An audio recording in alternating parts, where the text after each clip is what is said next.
Hey, what's going on, everybody? Welcome back to another episode of the Brews with the Dudes podcast. I am flying solo for the introduction of this one, mostly because Donnie has to work at the ass crack of dawn, so his time is very limited. Normally we would shoot this at the end of it, the pair of us, and talk about how the conversation went, but Donnie needed to get to bed promptly. So this is the Christmas special. Got my Santa hat on. So thank you guys very much for joining us.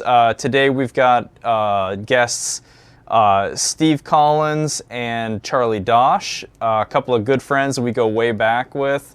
You'll hear us talk quite a bit about some family stuff. We'll talk a little bit about our history as a group hanging out at a place called the 224, which is a house that Charlie bought way back when, I think 2009 he bought it in. And just the shenanigans we got into there, as well as we talk a little bit about playing around, modifying kids' toys and stuff like that. So it's a lot of fun. We had a lot of laughs, and I think this is a really great first podcast between the four of us. So expect to see more with this group in the future. We'll hopefully have a handful more. Just because this is such a good, fun group of people to get together. So, because this is a longer podcast, we all got to chatting, and it's a couple of hours. I'm not going to do too much of an introduction here. So, as far as Dad Mods updates go, as of right now, when this podcast is going to release, we're going to be having an episode coming out right around the corner. An update on the Civic, as well as a build video, which is sort of a stepping stone before the next Shoebox Ford video. Building the spray booth and powder coating booth stuff, powder coating spray booth. Basically that's done, and we've just got a tiny bit more footage to throw together, but it's basically there. As well as, and we've been talking about this for a long time now, I am almost wrapped up with an E30 video, so that series is going to be coming out pretty damn quick now, because Donnie has now started tearing things apart. So that's a really exciting point for us to be at with that. So you're going to see tandem builds going on this winter between the E30 and the Shoebox, so that's going to be awesome. So just watch the socials. Subscribe to the podcasts. Make sure to check out Dad Mods. That's the primary channel. Podcast is really just fun and shit talking. So thanks again, everybody, for joining us. It's great to see the views are up. I mean, this isn't a Hoonigan video, but it's nice to see quite a few people are actually tuning in for the podcast. Just a couple of idiots talking shit. So with no further ado, here we go. Podcast with Charlie Dosh, Steve Collins, Donnie, and myself. Yeah, awesome. Well, sweet dudes. Welcome to the pod. Oh man. So okay, Charlie, is that a mall behind you? Is that a airport? That's an airport called JFK. Oh, no kidding, dude. Nice. Yeah. Okay, so JFK. I'm gonna sound like a dumbass. Where is JFK? New York City. Okay, that's kind of what I figured. Because you had said LaGuardia the other day, or Guardia. Okay, so you're at JFK. So you were just at LaGuardia, and now you're at JFK? Yeah, New York's so big, they need like 2.5 airports. And so literally, LaGuardia is a 25-minute drive away from JFK International Airport. Oh, no kidding. Okay. So I flew into LaGuardia, rented the car, and then drove to JFK where I was working. And this is where I'm staying. Nice. I can't imagine the headache of being an air traffic control person, trying to not only take care of your own airport, but the other one too, and trying to figure all that shit out. So when they're 25 miles, you say it's 25 miles or 25 minutes? Minutes. Minutes, okay. And that's minutes by car, approximately? Yes. Okay, so it's probably like terrible. A mile or two away. Right? Depends on the time of the day, yeah. But that's about right. So, like Donnie's comment about the whole air traffic control, there probably is actually something to that because, you know, they got to do like the swoop around, you know, to like line up with the runway. So, yeah, there probably is something to keeping them from getting hung up on each other. Yeah. Yeah, probably. I'm glad I don't got to deal with that. Not my thing. Well, you don't got this information, man? What the fuck? I thought you worked at an airport. Yeah, I mean, you're always at them. I don't know. All right, so what's everybody sipping on? Some scissor Steve, or what? why don't you go first? Well, I'm breaking the brews a little bit. It's the Christmas edition. So I'm sipping on a little eggnog. Nice. Mixing it up a little bit with a little Cabo Wabo silver. There you go. Nothing wrong with that. Cabo Wabo. Man, I haven't had that in ages. Tequila's one of those things where it's like you don't have it all the time, but you definitely remember the last time that you had it. I don't remember the last time I had it. And we all remember the last time Jake had it. There it is. Was I throwing something glass? You finished the entire bottle. Oh yeah, that night. Yes, I know which one you're referring to. And we kept the bottle and filled it with water for people that thought they could drink a whole bottle of tequila. Right. I think that's good rationale. It was great. We used it plenty of times. Exactly. God. Well, the viewers, we ought to kind of explain a little bit of our background. So the four of us have spent a fair amount of time in party scenarios in a certain residence. And that's where this tequila bottle... And that's where this tequila bottle became so important. Two of you are responsible for my first drink at a bar. Oh, tell us about that, Donnie. I was like, what, 19? Yeah, It probably. was 19 or 20. Too young. Like, hey, we're going to go drinking. I'm like, okay, cool. I guess I'll stay here at the house. He's like, no, you're coming with. And I'm pretty sure you two were already drunk. At least Charlie was drunk. I don't know what you're talking about. As we were walking through downtown, you went through one of those revolving doors at a hotel, and like just like a little kid. You just thought it was the best thing in the world. That's because I'm a child. That's not right. Well, yeah, nobody really grows up. And ended up sneaking me into a freaking bar and serving me beer all night.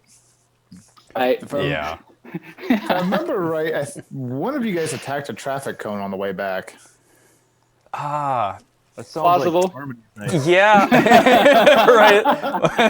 Had to have been like a Monday.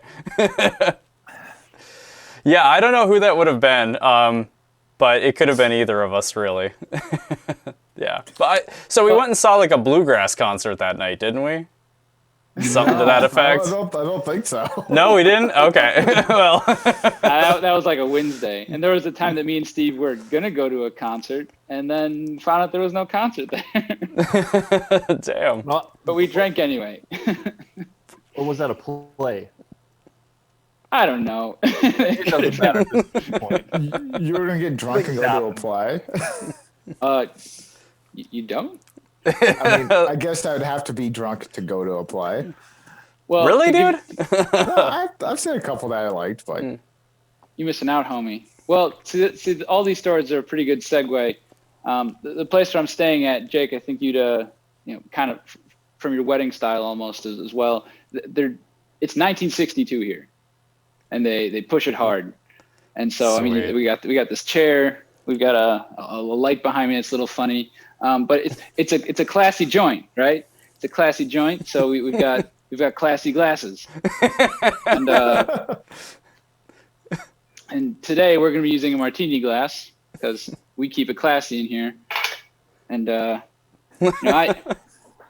I don't drink, but if I did, I probably would bring some ice. And I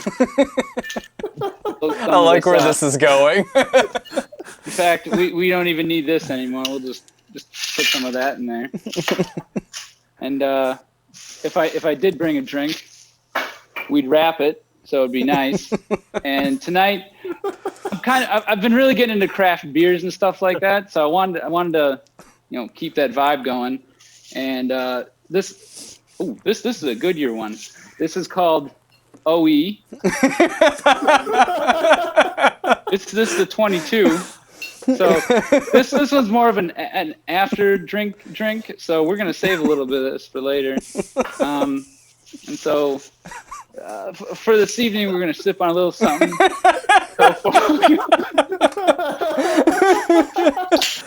Oh man, there are so many throwbacks. Oh God. So because we keep it classy up in here tonight. But it's too bad. I was drinking yesterday, man. Yeah, I guess your loss. Four Loko and a martini glass. I mean, if that isn't just precisely what life has been like, that's the most appropriate drink for the year. This is the 2020 glass right here. It is, man. On ice. It really is. Dude, So what looks kind of classy. What's that? You just take the can away. The drink in the glass. That's looks true. Classy. That's true, yeah. We should probably bring that back then. There you go. Much better. There we go. And we went with the green and red for the Christmas spirit, Well, yeah, you gotta stay with tradition. Jesus. So Donnie, what are you drinking? I am trying a left-handed White Russian.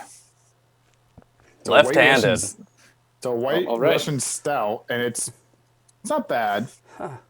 I don't know. It's almost got like a spice to it.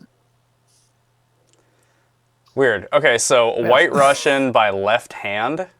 What exactly is that? Left Hand Brewing. Okay, so that's the brewery that makes it. Yeah. All right. Yeah, it's a Like White you're Russian drinking with your nitro right hand.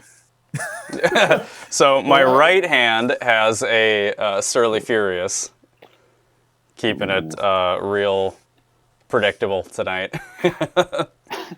Surly's good It's stuff. one of those though. IPAs. The whatas? It's an IPA. It says so. IPA. All right. Don't worry about Okay. it. Wow.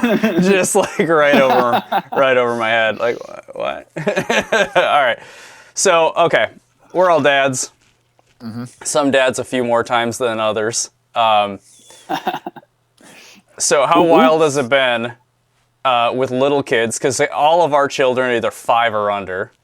How crazy has it been in all of your houses in the pandemic? Is it just fucking nuts since the kids are basically home all the time? Like, how crazy has it gotten?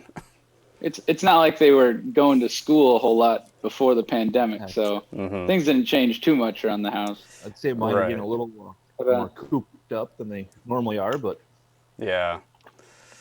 For us, our biggest thing is Harper does really well when she has like a set schedule. So the day she had school, she was very well behaved. Her nights went smooth, all that, and now it's just a shit show. She's at grandma's, so she's either outside running around the whole day or beating up her brother or God knows what. Right. Good for her. Well, yeah, I mean, I realize that like 5 is kind of like the starting point of like kindergarten, but we have like early childhood stuff for Atticus, and some have like more involved early childhood kind of things, pre-K, whatever. So I figured it has to affect the way it's affected us. We really haven't been able to attend at all this year. So that's thrown out like a huge piece of what we would normally be doing to occupy our crazy toddler's mind. So, I mean, I have to assume it's the same with all you guys too, whether they've got friends that they go and hang out with, or there's, any kind of school or anything like that. It's got to just throw everything off. Well, Loki started kindergarten this year, and as we've talked about before, his kindergarten's kind of a special school, and they really push an outdoor vibe, and so he spends 5 or 6 hours out of his day outside. I mean, they do pretty much the whole school outside, and that's rain or shine. They'll walk down to the river, they'll play in the snow, they'll build a fire, and so that social interaction mixed with just playing outside. Yeah, he's not doing that anymore. I mean, he still plays outside at home, but. yeah, that's been the biggest loss, which has been a real bummer.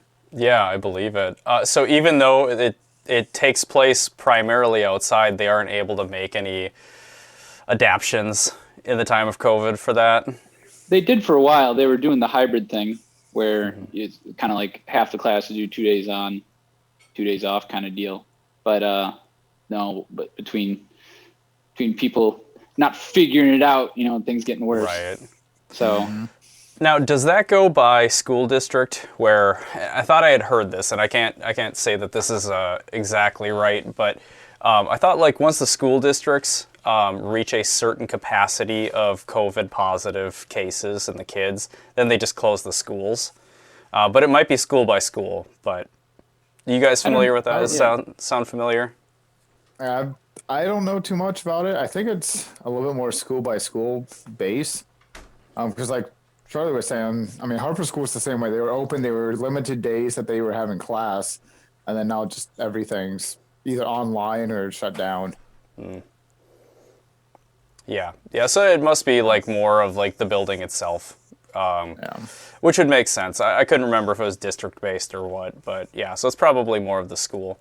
And given that's the Twin Cities, which is such a high density population, anyways, I'm sure you guys just never stood a chance to ever have school in the first place. it worked for a little while there, but yeah, some schools are just straight up open. Some schools are starting to totally open up. Like they went from hybrid to 100% open to at YOLO. At the same time, while other schools were straight up shutting down. Nice. Same numbers across the state, and they're like, nope, that's too high for us. We're done. Some schools are like, yeah, man, YOLO. Man, makes you wonder how that's going. Oh, God. It's probably a little bit of a mess. Yeah. And now, Steve, so your kids are going to, well, is your oldest in in school yet? Nope. He's next 4 year. turning 5, right? He just turned 4. Just turned 4. Oh, okay. Yeah. So Yep, next makes year sense. pre-K. Nice. Okay. So again, another situation where the school district or the schools don't really make too big of a difference for the kids. Yet. Yeah. What about daycare? Has this thing screwed up daycare for them? Yes. Well, initially our daycare was closed, but now since the little one was born 3 months ago, my wife's been home, so they've been home, so it really hasn't been an issue for us. Nice. Yeah, I suppose. We haven't. Yeah. Just because we haven't had to deal with it. Right. Well, and this is the same situation here for us too. Is like, Chloe's not employed right now, so she's doing the mommy stay-at-home thing, and so far so good. But God bless my wife being home with 3 kids. Yeah. Oh yeah. Yeah. Yeah. God bless her. Yeah, man. So in person, congratulations. Bodhi is 3 months. Yep. 3 months old. Should be a week older than Lumen. Nice. Yep. So 3 months old, shitting in the tub. I hear. Yep. What did I can't remember who called it, like turd tub or tub turds? Tub turds. That's the recent what I heard. Tub soup or something. Tub soup. Yeah, Tub that's soup. it. like soup. Oh, man. A term that was coined. Oh, it's disgusting. Oh my god. No, we haven't had any poo in the tub lately, but we were trying to potty train Roman, and he's not doing very hot. So we're like, oh, we'll just do what we did with Harper. We'll just leave his diaper off and like put pants on him, and he'll tell us if he's got to go, and we'll work on it. Yeah. Good luck. That didn't quite work out. So I think it was Saturday. It might have been Sunday. Harper yells down to me, "Hey, you need to come up here." All right. I go up there, and Roman is now naked, and he's got shit down one leg all the way, and there's just a big ball of it on his foot, and he's just making shit footprints around the room and stuff like that. Oh man. Oh, dude. It's not my picture. It was a classic meme that went around for a while. But there's a picture I got to send you, and it had a kid like that. Probably about 2.5, and the picture is him pantless, he's only got a shirt on, laying face down in like the middle of his room. And there's clearly shit stains around, like handprints on like a dresser. But the best part about the whole thing was it was captioned "Party Hard." It just rang so true. And he's just face down. He's just face down, like taking a nap. I can appreciate that. There's no fucks given. We've all been there, right? Right. You know it, dude. All right. So you two are the OGs here. You guys got 3 kids. So I don't know if OG is the right word for it so much as a veteran or we'll say stage 3, whatever you'd want to call it. Stage 3 is pretty good. We got a stage 3 parenting going on. Yeah, man. All right. So Donnie has one on the way. There's one in the chamber here. Yeah. So you guys. All right. Congratulations. How awful is it? Yeah. That's what I want to know. Because 2 is a handful. Well, it's funny because before we had number 3, I asked that to a sister-in-law, and I was like, "How do you do it with 4 kids? Like, after 2, you're outnumbered. Like, is it what happens? Do things just start burning down, or what goes on?" And do you drink more? Do you drink more? I mean, if anything, I drink less. Well, and it's basically, she said, once you split your time once for your second kid, you know how to split your time. And it didn't quite make sense as much then, but it makes more sense now because it's just like, how to not work with just one kid all the time. It's not, I mean, right now we still got the youngest one still an infant, but it's not, it's more a logistics issue than it is like I got to manage a lot of kids. No, it's just like, okay, I got 2 of them in diapers still, so it's just logistics. Yeah, it's not that bad. makes sense. So it's just juggling. Because your oldest is a lot older than at least mine. Just a little. Yeah, he's 6 now. Yeah, or Donnie's is 2. I mean, yeah, she just turned 5. Yeah. Oh yeah, So she got a Christmas gift from her teacher. And she's opening up and all that, and she got some craft stuff, and she's just sitting at the table with a pair of what are supposed to be meat scissors. They're designed to cut through like thicker stuff than just paper. Meat scissors sounds like a euphemism. Meat scissors. Baby, I'm gonna give you those meat scissors. Now I'm gonna grab me some meat scissors. No, that's like it cuts through bacon just fine, as opposed to like normal scissors that like gunk up or whatnot. And Sure. I just told Wait, her, are you using regular scissors to cut bacon? I have. Do you get? It was awful. I mean, do you get a lot of gunk on your meat scissors? Question. That's what it sounded like you had a problem with. Yes, you had to clean off a lot of meat. So she's cutting away and stuff. It was just like no problem. Like just be careful. Like those are really sharp. Don't hurt yourself. And she's just doing her thing. And that's kind of what my wife was telling me. She's like, well, it's not like we have 3 infants at the same time. Mm-hmm. Harper's old enough. She can get dressed. She can put her shoes on, gets her own snacks, all that. Roman's, if you ever gets the potty training down, will be kind of independent. And then, the new kid will just another infant. Like you're already done. You know how to change diapers. You know all the signs, all that kind of stuff. Hopefully. All right. Speaking of someone who had 2 kids and then had a third one, no, Donnie, you have forgotten. You've forgotten what raising an infant is. You forgot. Steve, back me up on this. I had forgotten how much work it is, and I'm not even doing the most of the work. Yeah, I will say my wife has taken a lion's share of the new baby, and I've kind of taken the older 2 when I am home. Mm-hmm. So I just distract and play with them. Take them off her workload. Bring them down to the rec room downstairs and let them terrorize each other. Yeah. Similar to Steve, I got to give a shout out. I travel for work on occasion, like right now. Life's a breeze. I hear no children right now, and that poor woman is getting terrorized by three children kids alone. I told her that because my current job will send me off for training. I'm like, I might be gone for a week. She's like, I got it. Okay. That's so badass.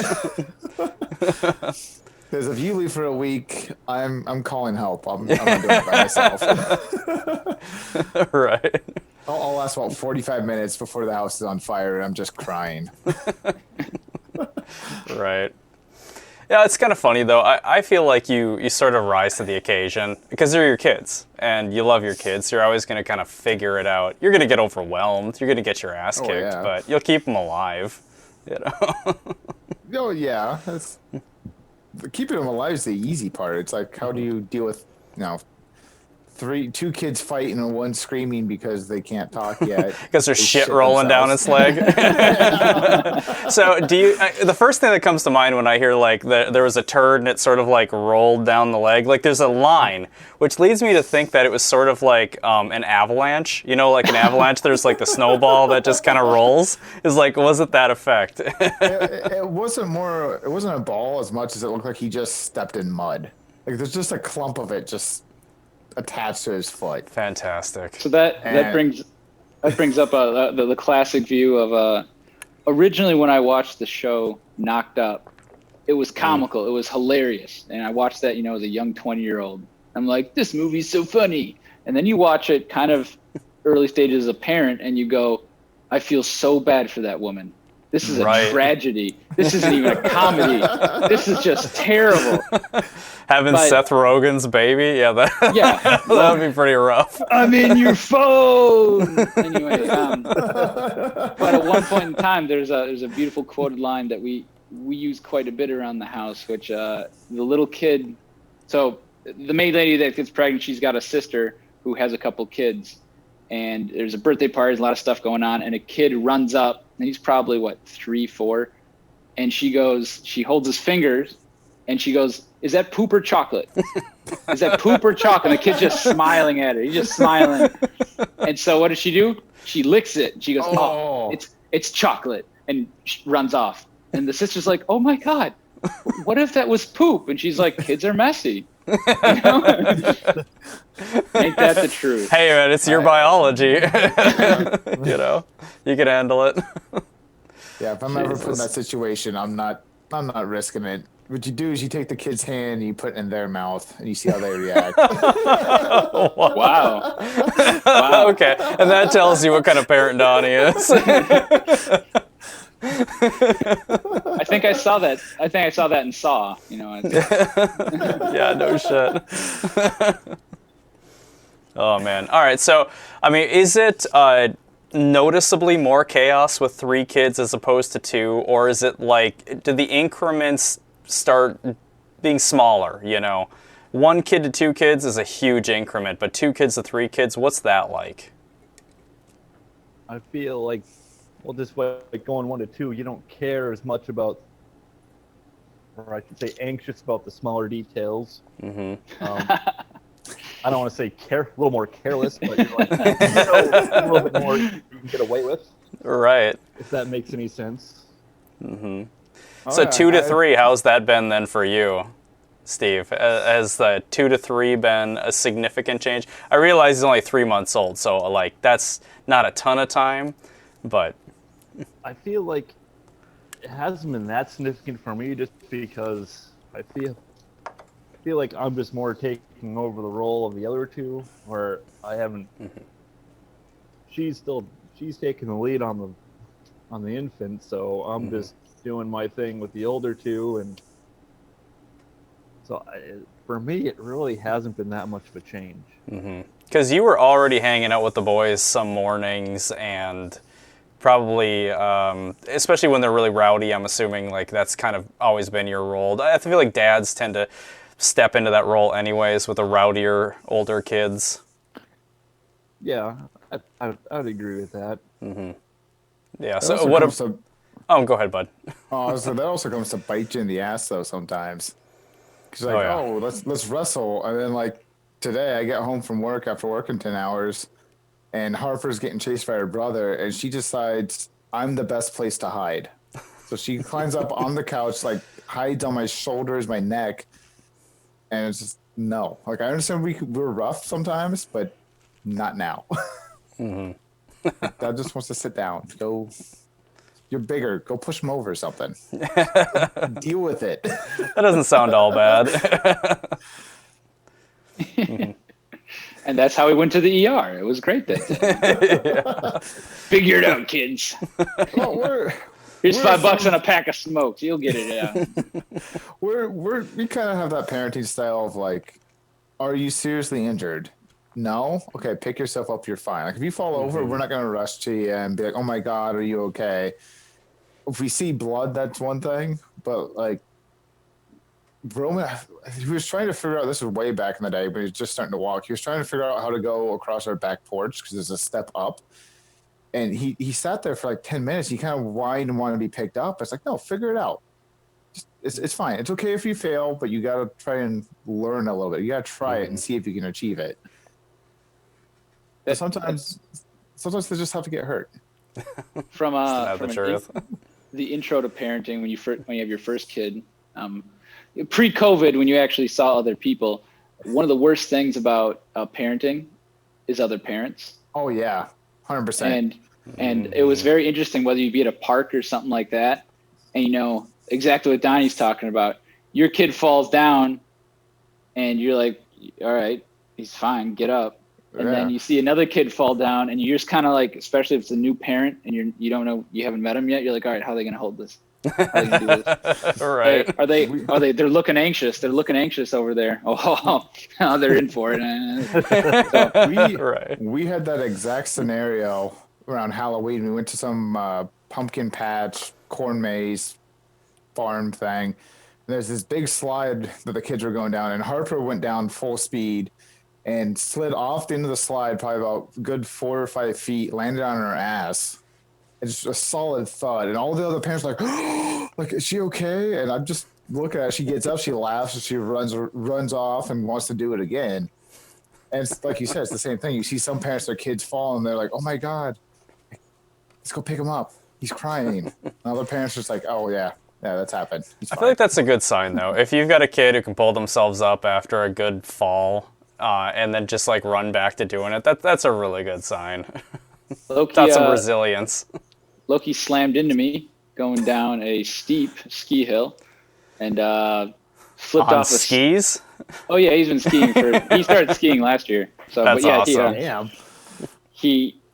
If a ski flipped off, I mean, he slammed into me almost like a head first kind of thing, but that's why we rock helmets, and then slid down the steep hill for, I don't know, not too far, maybe 15, 20 yards.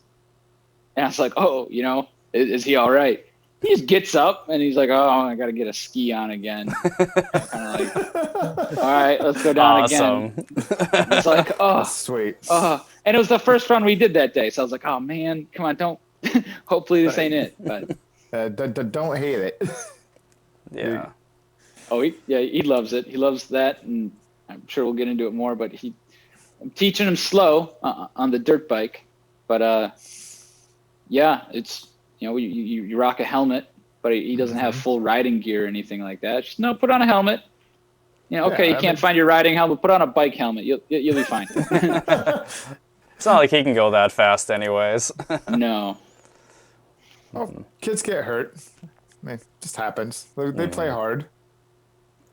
My dad had a rule as an infant, as a kid, called the 1 finger rule. You can touch anything you want. You want to touch a hot pan? You want to touch that porcupine? Whatever you want with 1 finger. Because then you learn and you go, oh, that's hot. Yeah, it is. And all that you lose is 1 finger. Mm-hmm. So you got 10 tries. You got 10 tries. Exactly. That's actually a good philosophy or a good approach. I mean, it's one better than a cat, right? I mean, that's why I have 9 fingers, so. Precisely. Well, I don't know about you guys. I mean, I grew up a very typical 80s kid, taking bicycles off of anything we could make a jump out of, climbing up trees, all that craziness. And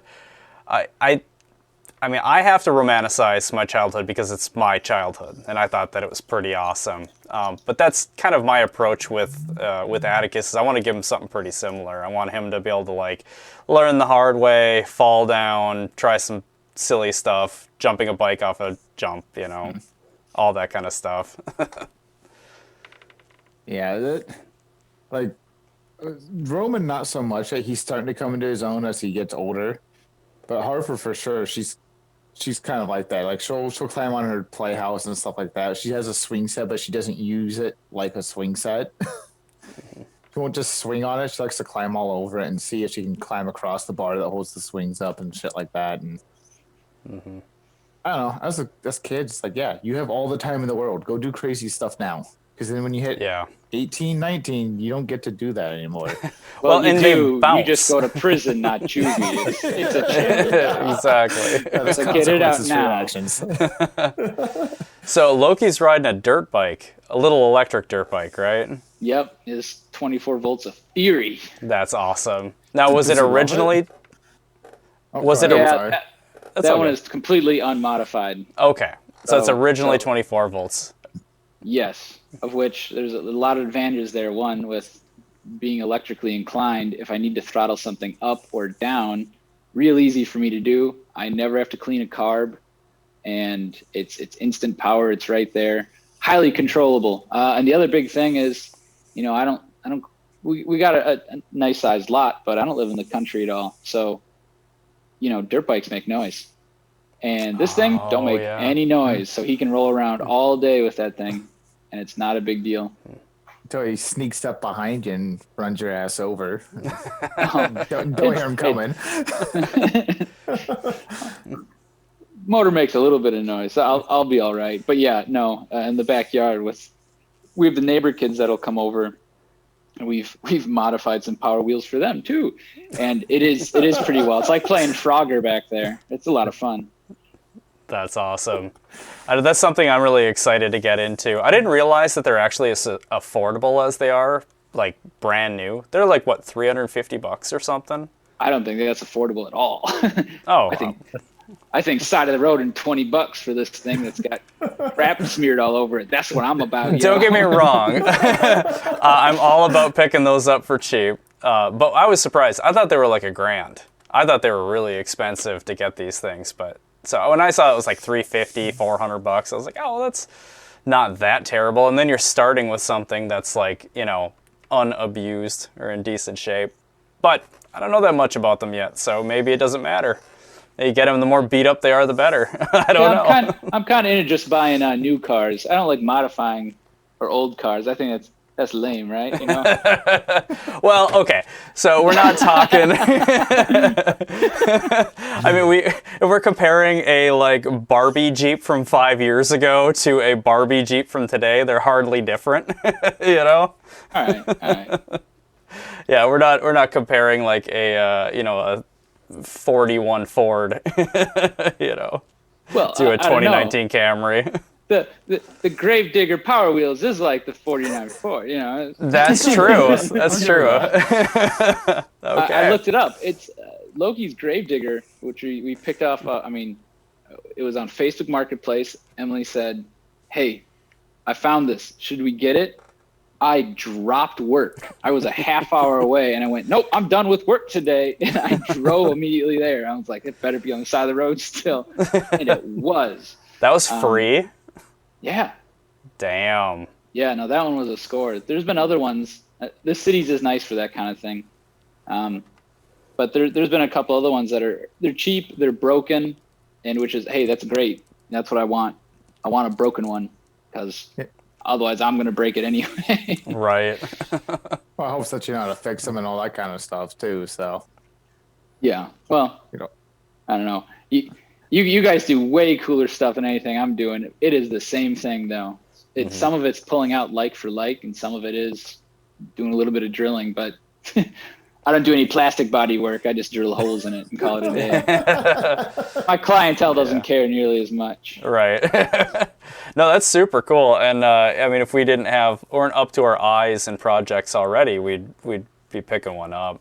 I've been kind of keeping my eyes peeled for something close by, but I haven't jumped on anything yet. The closest was like Hibbing, where there was like 3 of them, and he'd sell them for like $50, and it's like, it's a long haul. I don't know how little is left in them. It was the Barbie Jeep, like a Mustang or something like that. Bunch of bright pink things. They'll come up. The only thing that I can recommend that if you're going to pick anything up, the idea is you want something. Especially all of us, we all got multiple kids. Get something that'll seat two.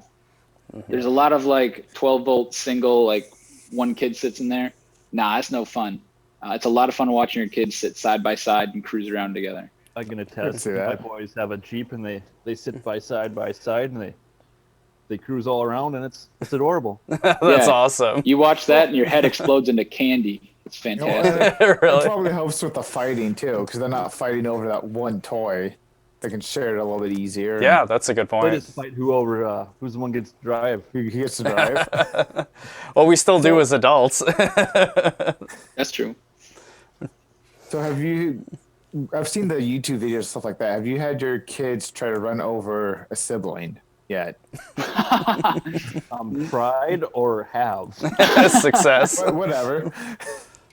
I believe there's been a leg that's been run over. A leg? Unintentionally. Well, they still got the leg, so that's good. Oh, yeah. I haven't had that problem yet, although after I modified the Jeep to 4-wheel drive, and at one point in time the speed controller I was using, cheap Chinese stuff from Amazon, we melted it, and we melted it to the point where it just didn't speed control. It was just full throttle. Ooh. of which the eldest can handle that. The eldest can kind of like, because the throttle isn't an analog, it's on or off. And so he can handle that speed, but my girl, she can't. And so she drove that around for a little while, and yeah, she's pretty hardcore. Does it spin out now? Does it actually spin tires? No, it's too much traction. It does wheelies. Nice. Awesome. You should check out the video, man. I've seen a couple. I don't know if I've seen any with Cineva driving. No, I won't let Cineva drive that thing at full speed for that reason. It's which is funny considering it's hers. That's the one I modified was hers. I made hers the 4-wheel drive. But all right, so it's 4-wheel. You made it 4-wheel drive, or it is 4-wheel drive? I made it 4-wheel drive. Okay, so what are we talking here? Like a single front motor? Are we talking hub mounted? Like how did you make this 4-wheel? Nah. So, all right, we're gonna get into technicals on power wheels today. That's what we're doing. All right. So, a lot of power wheels are going to be one of two things. They're either going to be a single wheel drive where literally all they're doing is spinning one wheel on the back. A lot of like 3-year-olds rides are like that. They're usually 12 volts. But they'll only power one rear wheel, and the other wheels are all just free spin. There's no axle for anything. It's just one wheel. Okay. A lot of modern power wheels are the back 2 wheels are powered. They're independently powered. They each have their own motor and their own gearbox. And the axle is just, it's solid. And so that way when you're turning and stuff like that, actually the motors aren't that strong. And so they act like an open diff, such that when you lose traction on one, it'll spin it. And you'll think, there's an open diff in there. No, there's not. It's just one motor can't actually drive a modern Power Wheels with the kid sitting in it. Unless you modify, and then things get a little different. But for the most part, all it is you've got a very high-speed spinning motor. It's the exact same motors that like Steve does with RC cars. They literally are RC car motors. They're that small? RC car. Oh, yeah. In fact, RC car motors, like the stuff Steve's got on his bench, would do laps around the stuff I have. Oh, yeah. I've got cheaper motors. Yeah. And so they spin, like the ones that I'm using that are on there, spin it. They're rated, I doubt it, but they spin at 40,000 RPM. And the point is they're just geared really, really low to a normal wheel. And so that's how they build up their torque and everything. I've seen cordless build that for motors used too. Yeah, that's what I figured works the best. Yeah. But I don't know how big the motors actually are inside of those things. They're the same. Oh, shit. I mean, literally, you can go buy a Power Wheels motor or a drill motor. They're identical. There's different classifications. Steve could tell you a lot more about it. In fact, when I run into my electrical problems, I'll call Steve and I'll be like, "Hey, man." because the principle is all the same. But anyway, so because each wheel has its own motor, its own gearbox, and the gearbox just kind of has a plastic molded mating to the wheel, I bought adapters and attached Harbor Freight $6 10-inch wheels to it with a awesome piece of plywood. And so it's pretty cool. I had to fab it all up, but it worked out great. In fact, I've got a piece of PEX around the axle to make it a little bit bigger. Like, there's a lot of going to Menards and seeing just what fits. Mm-hmm. But the point is that I just put 2 of these motors and 2 of these gearboxes on the front 2 axles, and then mated up 2 more wheels, and then ran power. But it's like any of your builds. You touch one thing, you have to touch everything. Oh yeah. And when I got Steve looking over my shoulder, kind of going, "Man, you're an electrical guy, dude. You have to run the right wiring. What are you doing, crimping stuff? Look at you. Get out of here. Put some solder on that thing. You know what you got to do." I called you out a little bit. And it's good. It's good. Nothing wrong with some crimps. Yes, there is. There's a time and a place for a crimp, and there's a time and a place not to crimp. Okay. Our utility trucks that we build, $500,000 plus trucks, they use freaking crimps. Yeah, it's about current though. You're not running fair enough. I'm running potentially. Again, the Chinese are lying on their spec, but 60 amps I'm running through some of this stuff. Oh yeah, there's stuff like that. And no, I do a lot of wiring too, and I use bigger wires on my Power Wheels than I do on my control systems. So, Wait, you're telling me a Power Wheels runs 60 amps? Yeah, when you do 4 motors. That's like a peak. That's like a real high up. You can weld with that, dude. You can weld with a lot less than that. Yeah, right now I'm just running 1 Makita battery. But nice. Yeah, it is DC. It is DC, so your voltage is a lot lower. That's true. So Good point. in order to get your wattage, your load, you gotta increase current. We did just pick up another dirt bike for Loki though, a bigger one. That's broken. But that one potentially we're gonna run like 48 volts, and so you can get smaller wire, less current. That's what we're going for, but higher overall wattage. So that's my future plans. All right. So say somebody wants to pick one, start out. Are we talking so if it's a 2-seater, does that guarantee then that it's a higher voltage? So 12 volts might be a single seater. Are there 12 volt 2-seaters? Are there 24 volt? What to kind of watch out for? So that's totally right. You nail on the head. Normal Power Wheels for your 5-year-old, they're going to be 12 volts. They're going to be 2-seaters, 12 volts, no big deal. And the easiest modification in the world to do on those, you just strap up an 18-volt battery to them, and then you immediately get more speed out of them. Mm-hmm. They do make a lot of 24-volt 2-seaters. That's starting to get a little more common because it's easy as just throwing another battery in there. But that's. Well, you should buy some Power Wheels. Yeah. Yeah, you should. Well, I was going to pose a question. When are us parents going to start calling each other out on Power Wheels? For pinks. Well, okay, so yeah. It was shared not too long ago. Was it this summer, I think? Somebody had shared it in the DSC, our local car club page. And it was like kids at the racetrack, and they were running Power Wheels. Did you guys happen to see that? Oh, yeah. There are different leagues. There's the 24-volt league, the 12-volt stock league. Yeah. So I really want to see that come to Duluth. And I feel like because it's kids, and more than likely you're going to set it up in classes, none of it's going to go that fast, and it's not going to be that long of a run, in theory.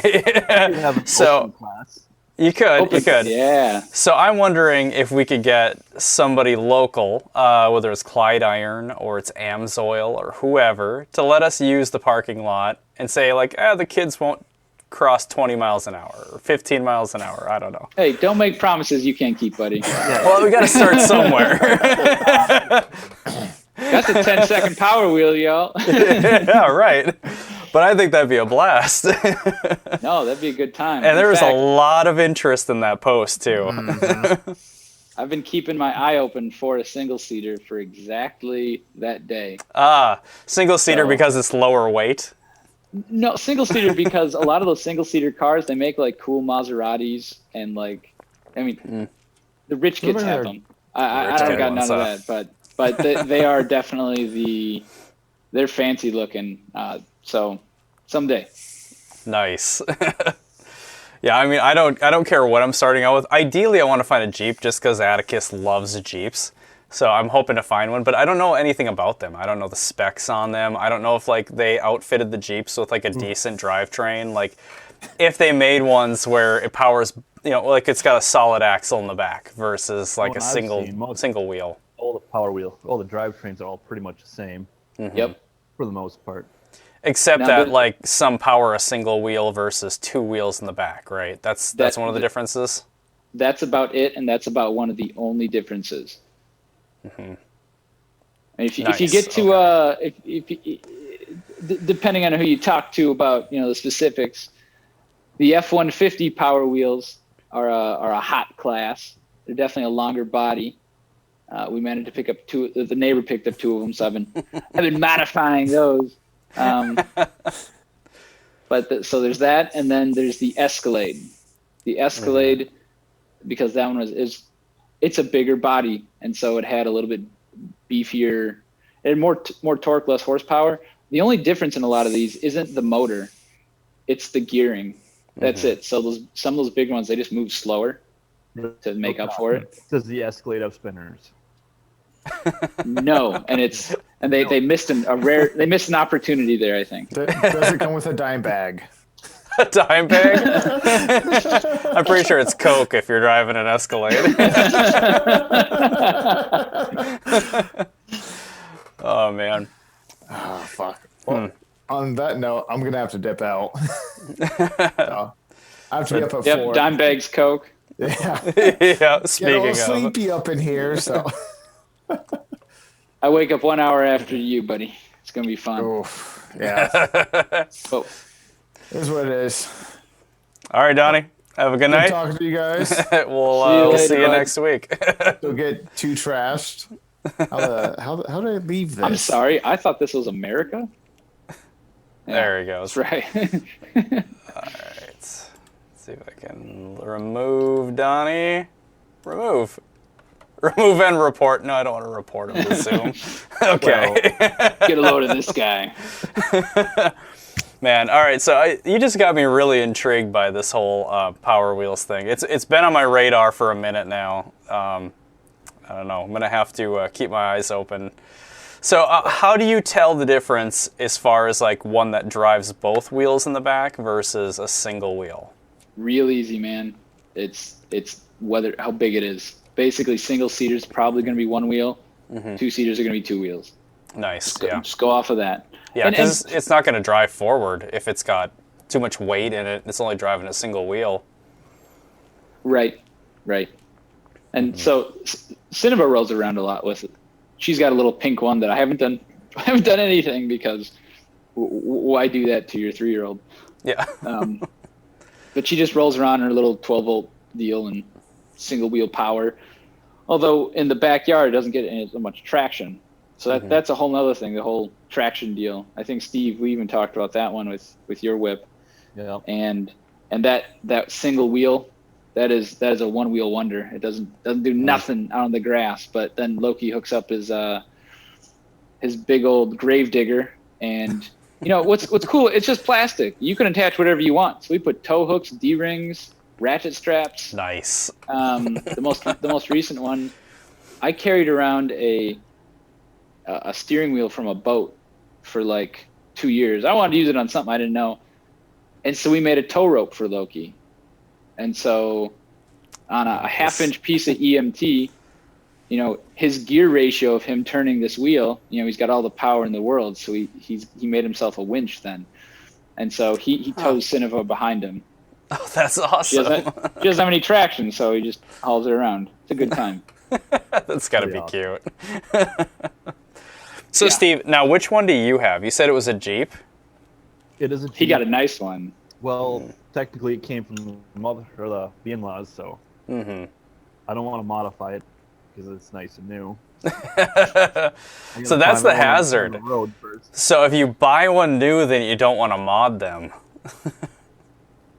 Well, maybe once they break this one, I will. But I'm definitely, I do intend on picking one up free or cheap and win some races. Yeah. There you go. That's awesome. Race for Barbie pink slips. Barbie pinks. Right. Yeah, Barbie pinks. Well, originally when I picked up mine, I didn't want to modify it. That wasn't like it works. Why would I modify something that like works? I don't really need it faster for at the time, a 3-year-old, a 4-year-old doesn't make a difference. It came time because I pick them up used and crappy and old. Those batteries, the batteries would just die, and this janky little Toys R Us style charger, that was a no-go. But what do I got on the shelf? I got a whole bunch of Makita batteries with beautiful chargers, and so it was just easy to swap out those batteries because I got them on chargers sitting all the time, and so that's what started it. And then it snowballed, and here I am making all sorts of stuff. That's so cool. Yeah, that's right. So, okay, as far as like hooking up the batteries then, are you talking like, so are you just like straight soldering to the battery and then charging it from the leads? Are you using like an old tool and using like the plug piece so that like the battery hooks into it? Like, how legit are you going? So I know for a fact that DSCE or Dad Mod specifically has a beautiful Makita battery set. Sure do. And charger. Loki Foundation for the Arts. That's right. For about $12, you can buy a piece of 3D printed plastic with 2 leads on it that your battery will slip right into, and now you've got 18 volts right there. And literally, and Steve can get cringed out initially here, but I just wire nut them. I got house wire nuts all over the place, and so. Yeah, see, I told you. I knew he was going to be mad. Don't drive through any puddles. Yo, I told Steve the way I hooked up my car stereo and the Xterra, wire harness to wire harness, it's got like 20 orange wire nuts, and let me tell you, it works great. You're an electrical guy. You know better. Yeah, I do know better. I do know that it'll work just fine.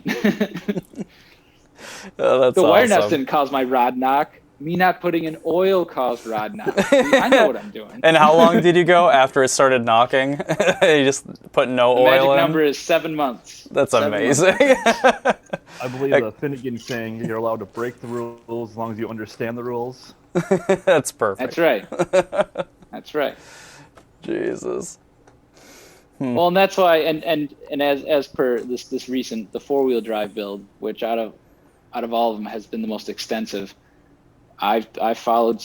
Man, it was funny, Steve. I straight up I crimped on a little connector, and I went, Steve's not going to approve this at all. I got to get some real power here, and I pull out the soldering iron. I'm just a little amazed that you're actually looking to me for approval. No, man. I mean, I'm an AC motor. I do big AC motors kind of guy. When it comes to DC, I turn to the expert. I turn to the man with the experience. I appreciate that. Well, Steve, you're kind of like the RC OG in the group. You've been building RC cars forever. I've been doing it a hot minute. Yeah, how long? When was your first build? Yeah, tell me about your first time. My first. Well, my very first hobby grade one was probably back in high school. Then when I got out of the Coast Guard, I happened across for free a racing buggy. Found the local racing club. I started racing from there.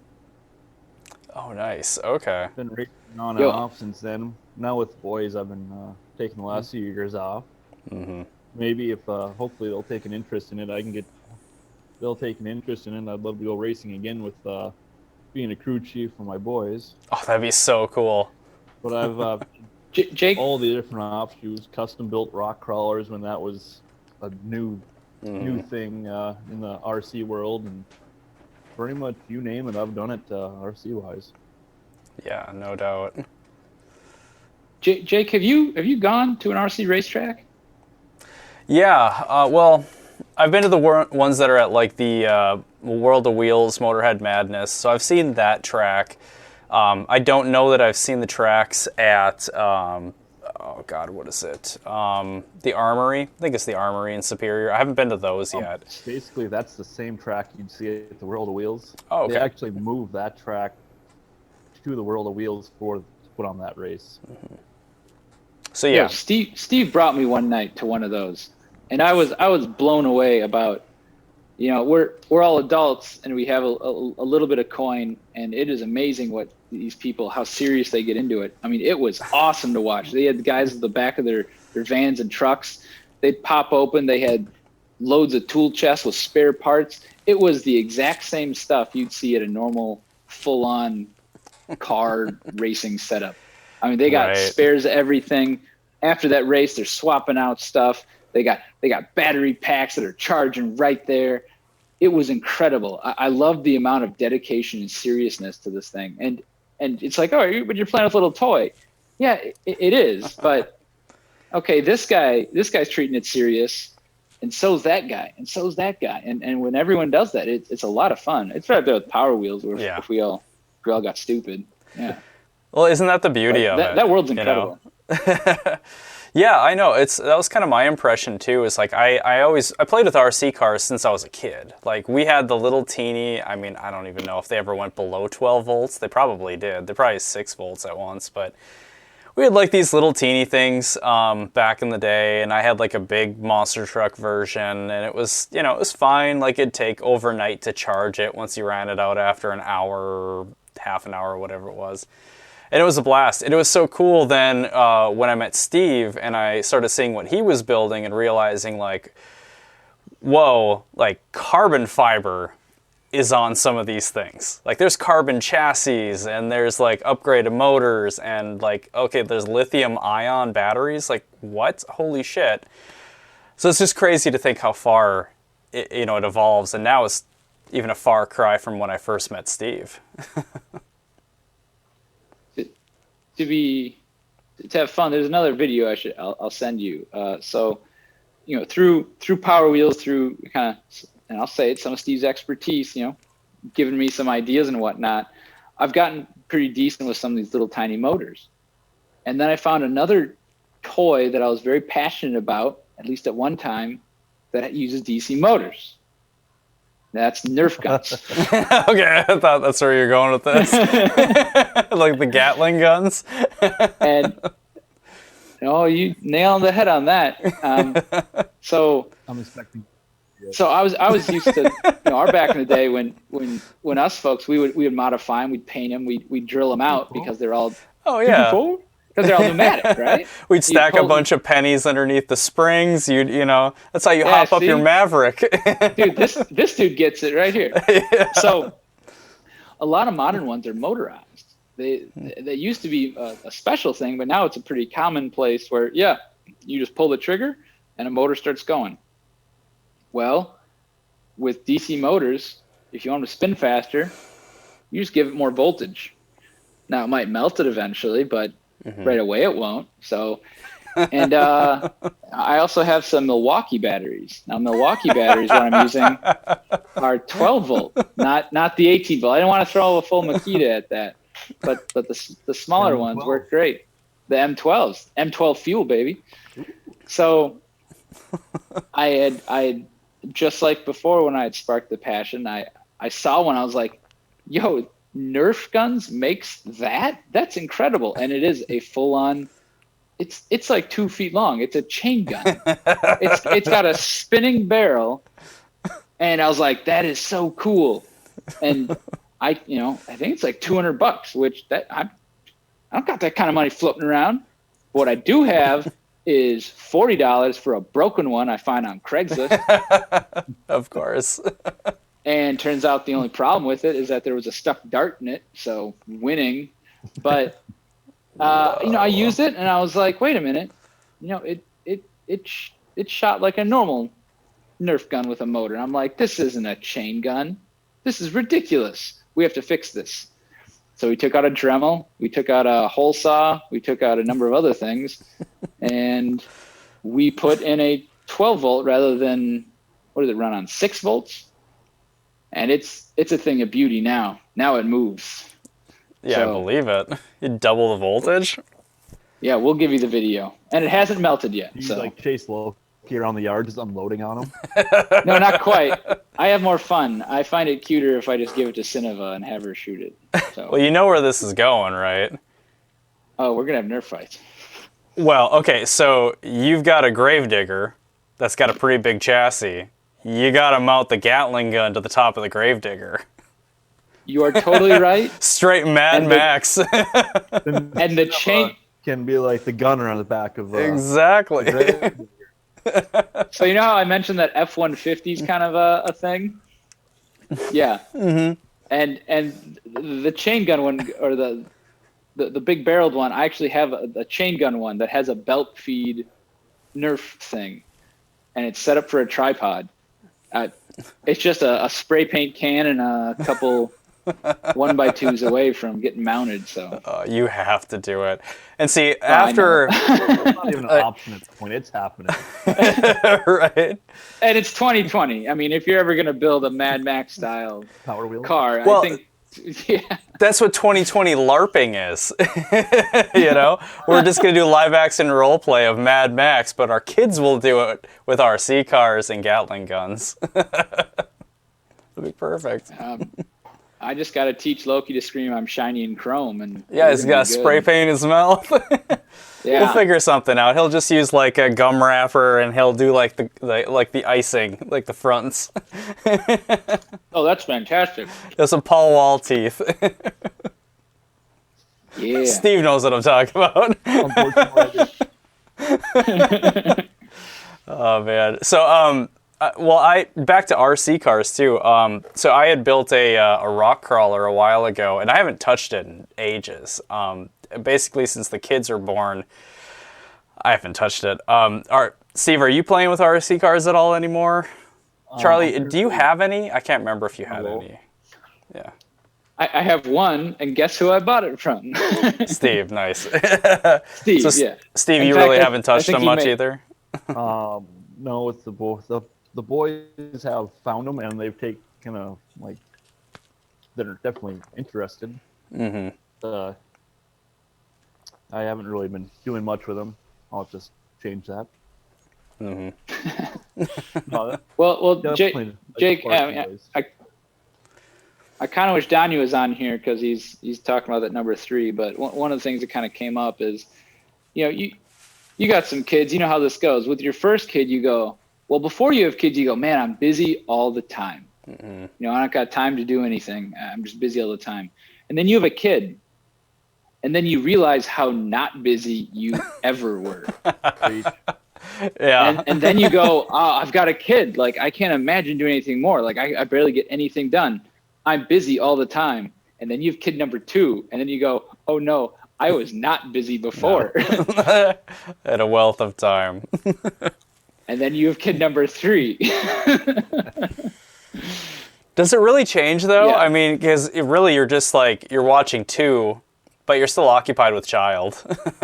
It's just that you're occupied with children. I was able to build a house with 1. Mm-hmm. I was barely able to finish the house with 2. I don't got. All I can do is modify Power Wheels now with 3. Able to do that. Yeah. We'll modify Power Wheels with 3. Okay. That's actually pretty good perspective. Well, it's good. We're not planning on having a 3rd, so I still stand to be able to build shit. Jesus Christ. It's a good time.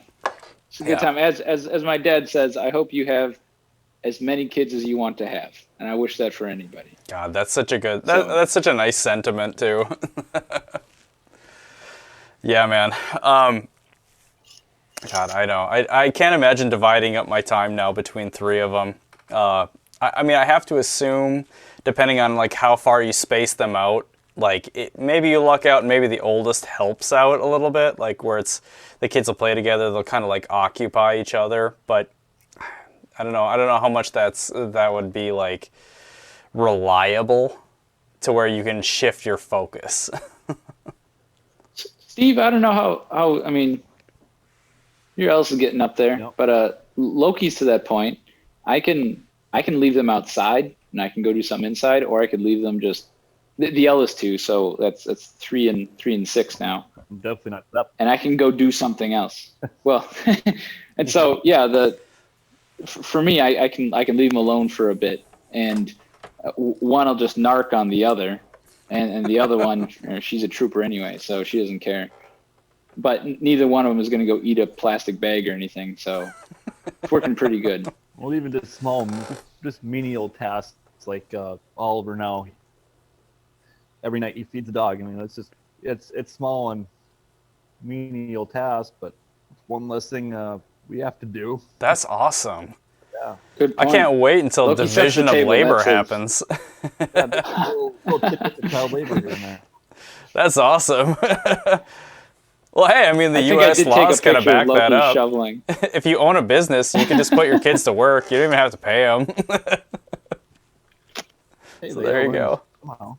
I have a Power Wheels customization business, so that's why my kid washes dishes all day.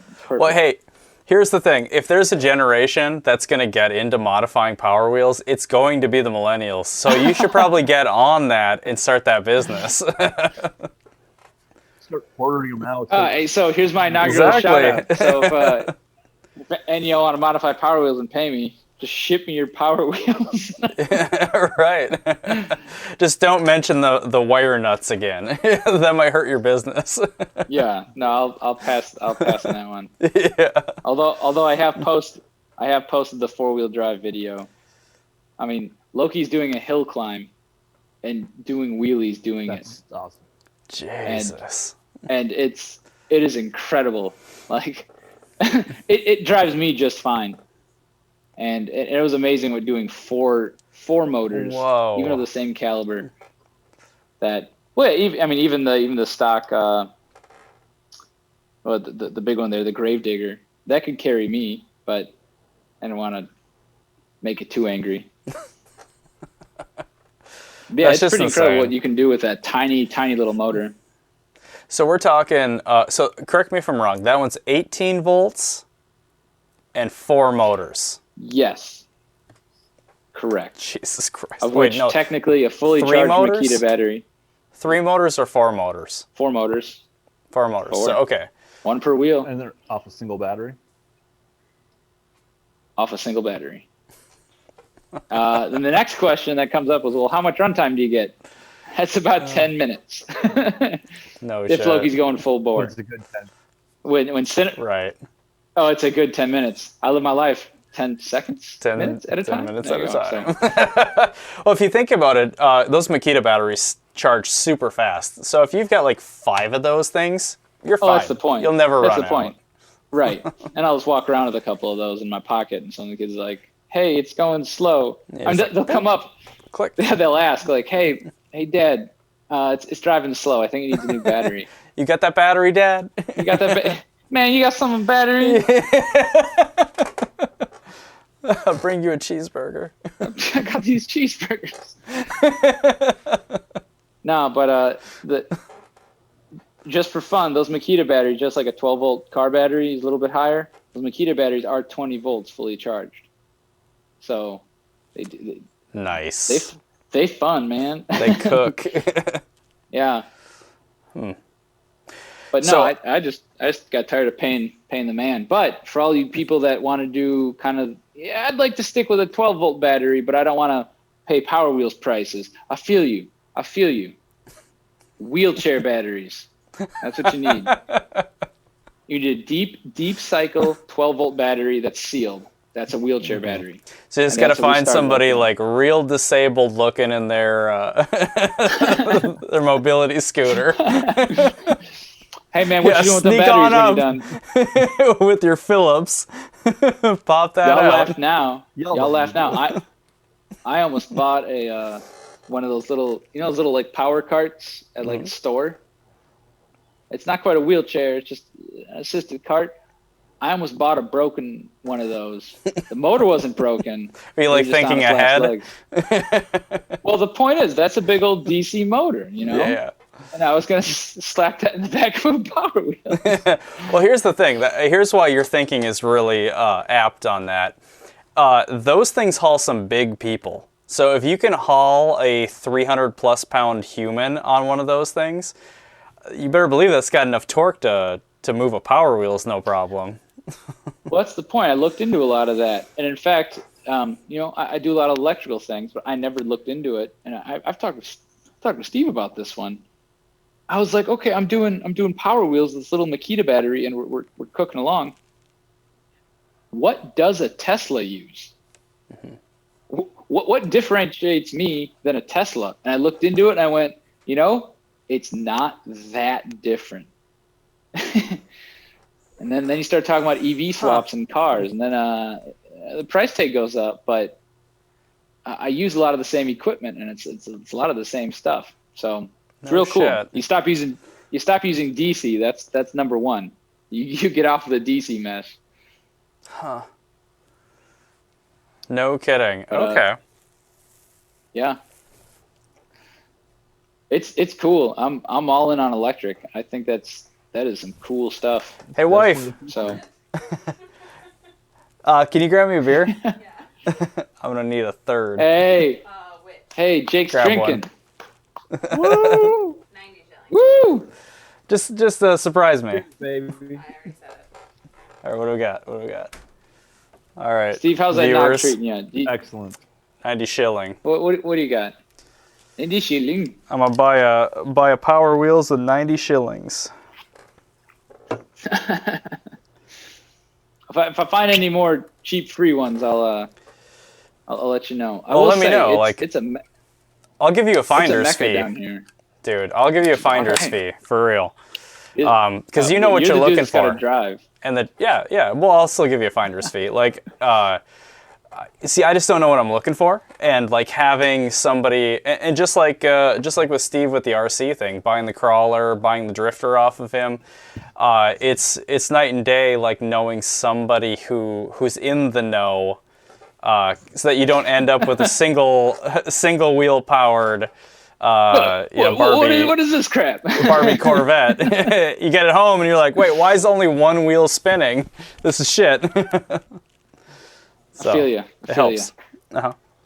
No, I've got my Craigslist alerts on and my Facebook alerts on the marketplace. I'm still looking for more dirt bikes, but nice. But yeah, no, I mean those Power Wheels, they come up, and it is amazing. There's a lot of things on, well, especially with cars. You got cars that are the same make and model, almost same condition as $20,000. You talk to the right person on the right day for that same make and model, same condition, $5,000 they'll let it go.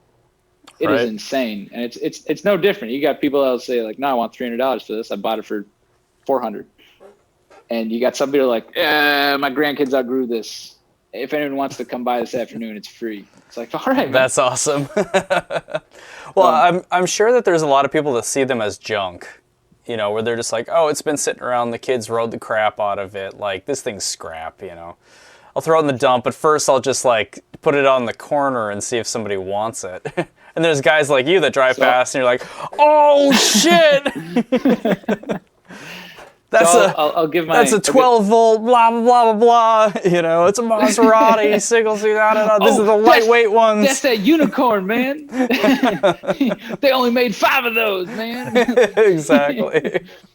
Only two Toys R Us's on the East Coast had them for a little while. No, exactly. I'll give a shout out to my neighbor. I was talking to him one time, so I had my one, and I was like, man, this thing's really cool. It's a lot of fun. Loki really enjoys it. And I put a battery on it, pretty cool. And so he started looking, and within about a week, I remember because I saw him, he was cruising fast in front of my driveway. I was like, oh, I think that's him. He cruised over to Wisconsin because he saw a post. Some dude had picked up like one of those garages that someone stopped paying rent on. Oh yeah. One of those storage units. Someone stopped paying rent on, so he bought the unit.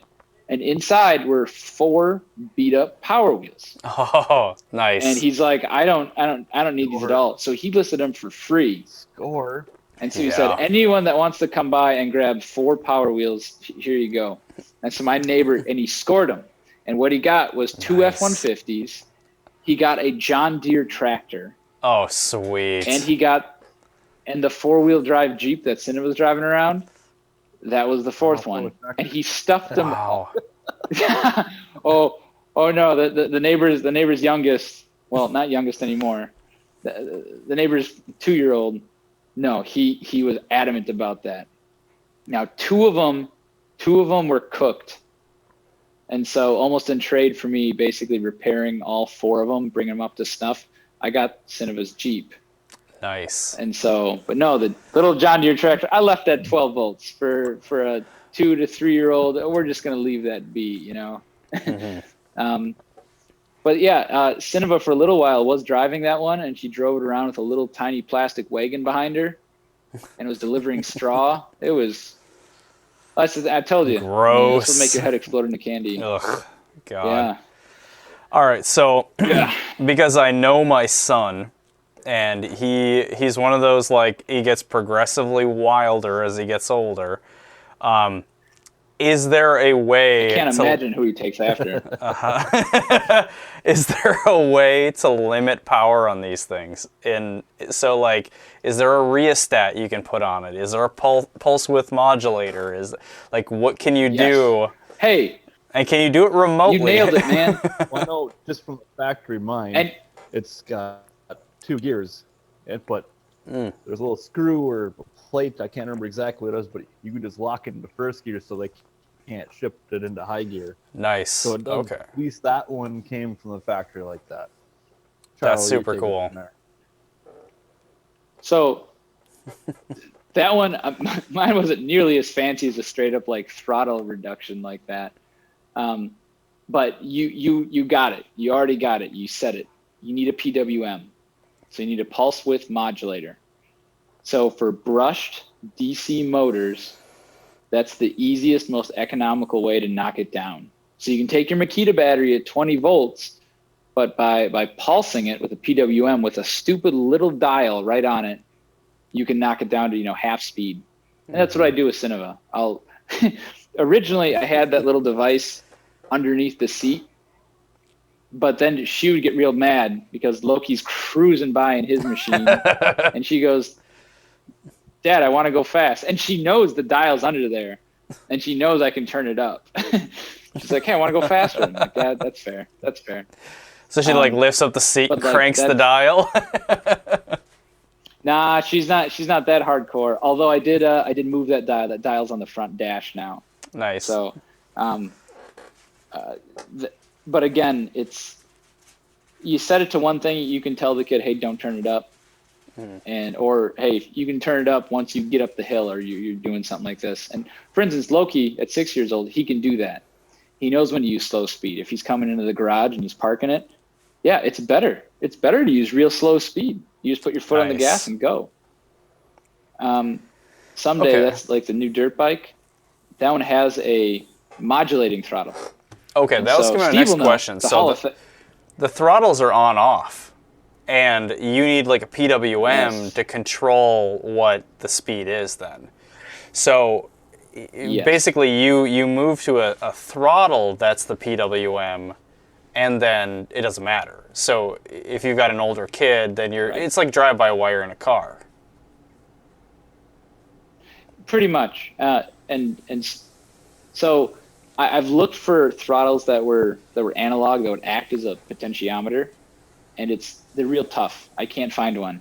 But once you start going to a brushless motor, like Steve will tell you, then you get a Hall effect sensor, and those are readily accessible. Because that's the point, is that when you start doing big boy motors, you don't mess around with these stupid little tiny brush DC stuff anymore. If you want an analog throttle, that's a you can get those, but for the Power Wheel stuff, and it's easier, frankly. Like Cineva can't do half throttle. That's not her thing. Not with her foot. Right. But if you set a little pot on a dash to half, yeah, she can do that.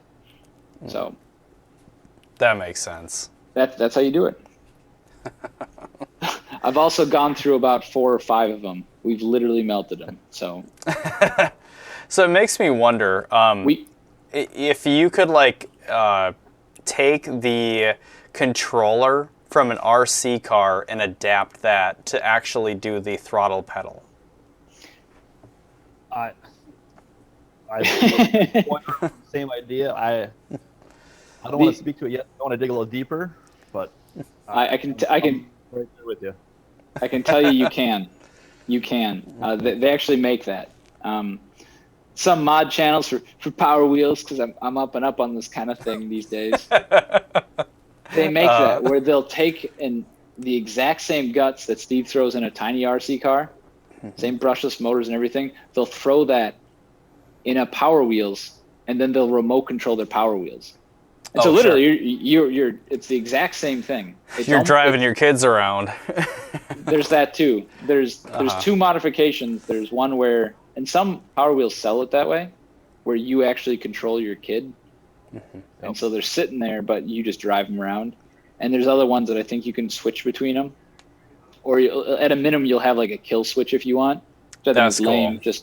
I don't know. Just teach your kids. It's cool. My brother-in-law's got a real cool one like that. They actually got a remote control. They actually can drive it down the street to the sidewalk, whatever, with the girls in it. They're in full control, and the girls are just on for the ride. That's cool. And then when they get older, they can switch it to they can drive it. It's pretty cool. Yeah, that's awesome. Baller status. And it's got a Bluetooth speaker, so you can play your own music through it. That is a selling point. On some of those things, cool. like some of these mod kits, they'll have aux cords with like little tiny mini stereos. Additionally, they will straight up have underglows. They'll have like body kits rolling with them. Dude, I'm in on the underglows. I know. I see your rice coming out, and I'm right there. Yeah. I always my thought kids will love it. I'll just play it off like it's my kid's choice. If I ever start stealing semi-trucks, dude, it's blue underglows all day, baby. DVD, VCR combos. Oh, dude, they're worth hot stuff on the open market. Atticus is going to look like Toretto pulling up in the Power Wheels. You know it. That'd be so goddamn funny.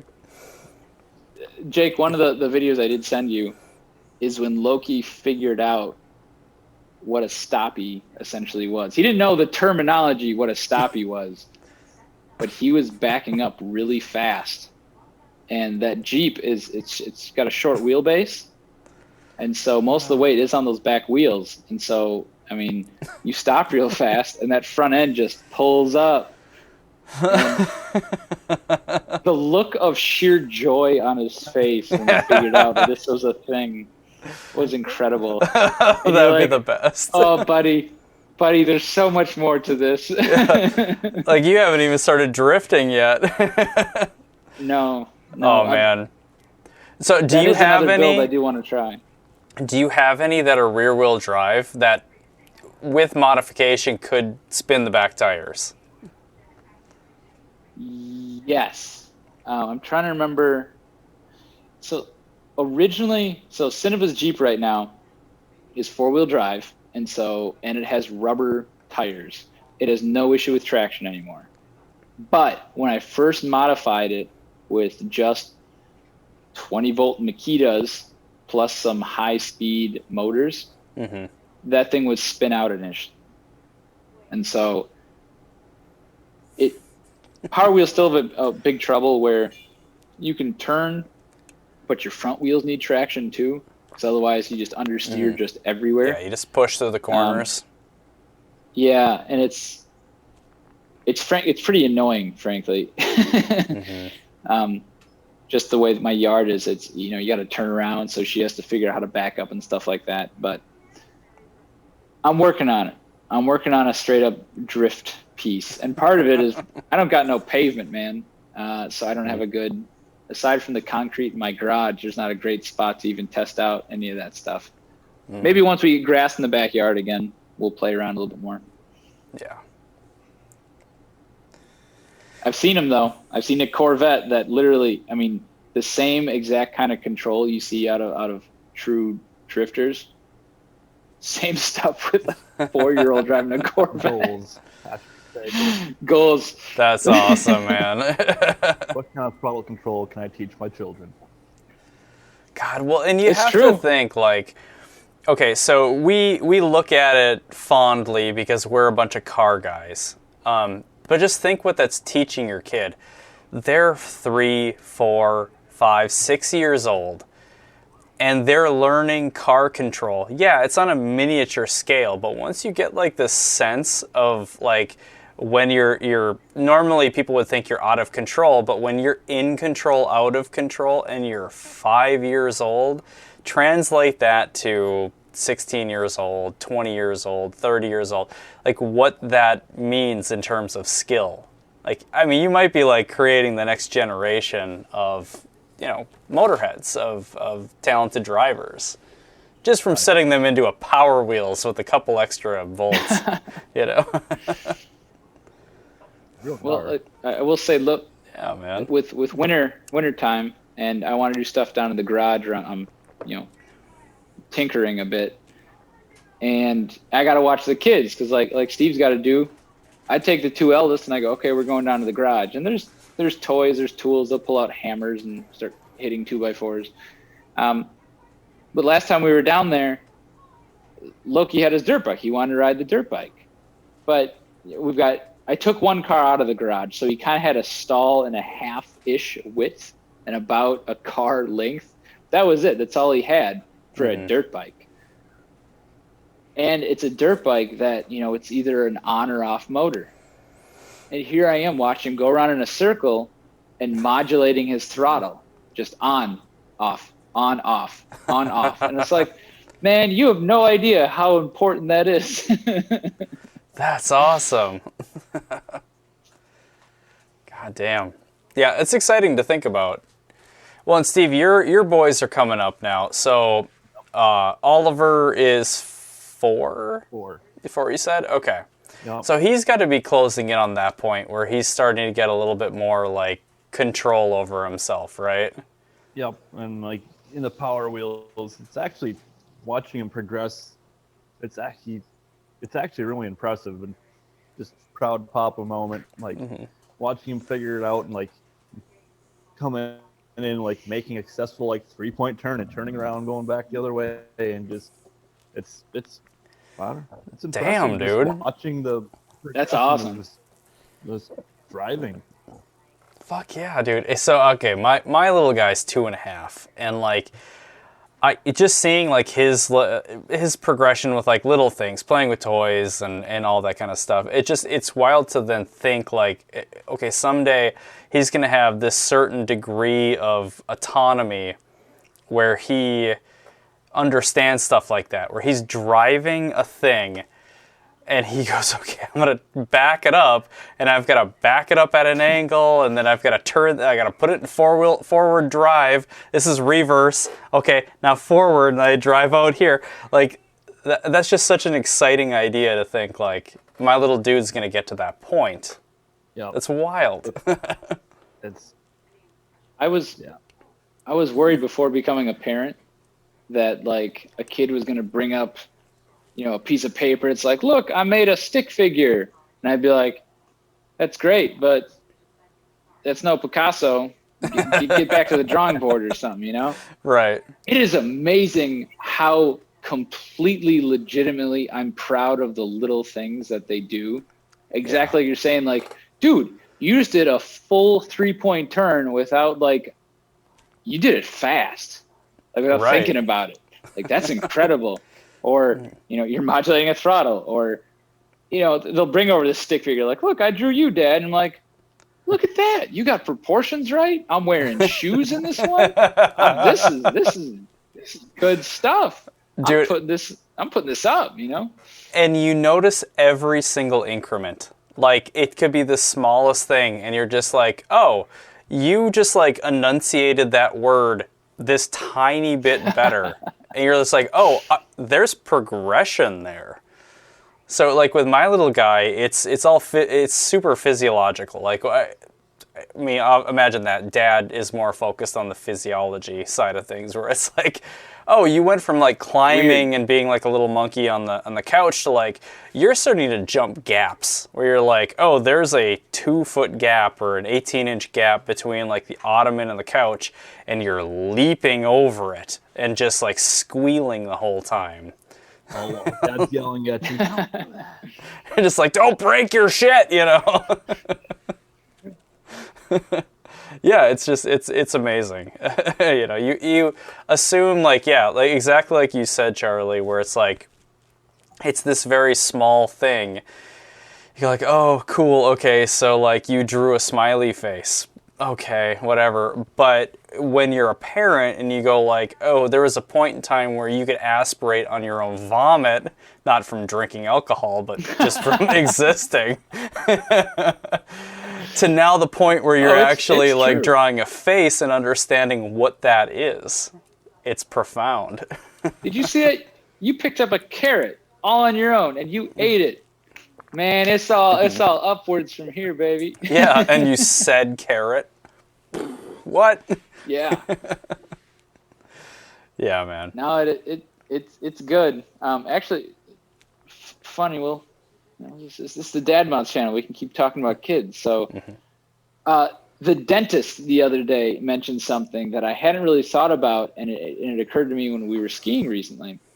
So Loki went to the dentist and he was getting a filling, and you know, I wasn't really worried. Loki's a chill dude, but he was fine and everything like that. I was talking to the dentist afterward, and the dentist told me, he's like, I love working on 5-year-olds, 4-year-olds, 6-year-olds. They're fantastic because they're fearless. These kids have no idea about self-preservation. They have like, you know, a pain would be annoying for them, and they'll say so. But the thinking concept of like a doctor with a noisy machine in your mouth, to a 5-year-old, unless it hurts, what do I care about it? You know, it's fine. Where like a 7-year-old or an 8-year-old to be like, I don't know if I'm comfortable with this because the implications this could have on my life, you know? Oh, sure. And Loki was much more fearless skiing last year than he was this year. Oh, huh. You know, it's a little more calculated. It's good. He's more skilled than he was last year, but there's a little more apprehension. And that's what's great about this age is like, oh, Cineva she'll go fight a bear. She doesn't care. You know, like whatever. Got him. That's my juice box, you know? That's awesome. So Steve, are you seeing that too, where it's like, there's the introduction of, it's sort of like, it's almost like the kid develops that memory where they're just like, oh, like pain has a relationship to this, you know, doing this thing. So now I need to think about that. Like I might get hurt. Are you noticing that? I feel like my oldest Oliver, he's just kind of getting to that point where he's realizing that his actions have consequences. Right. Oh, man. It is repeatable. You do the same thing, you might have the same consequence. I feel like that's good though. It's finally starting to click for him. Hopefully. Oh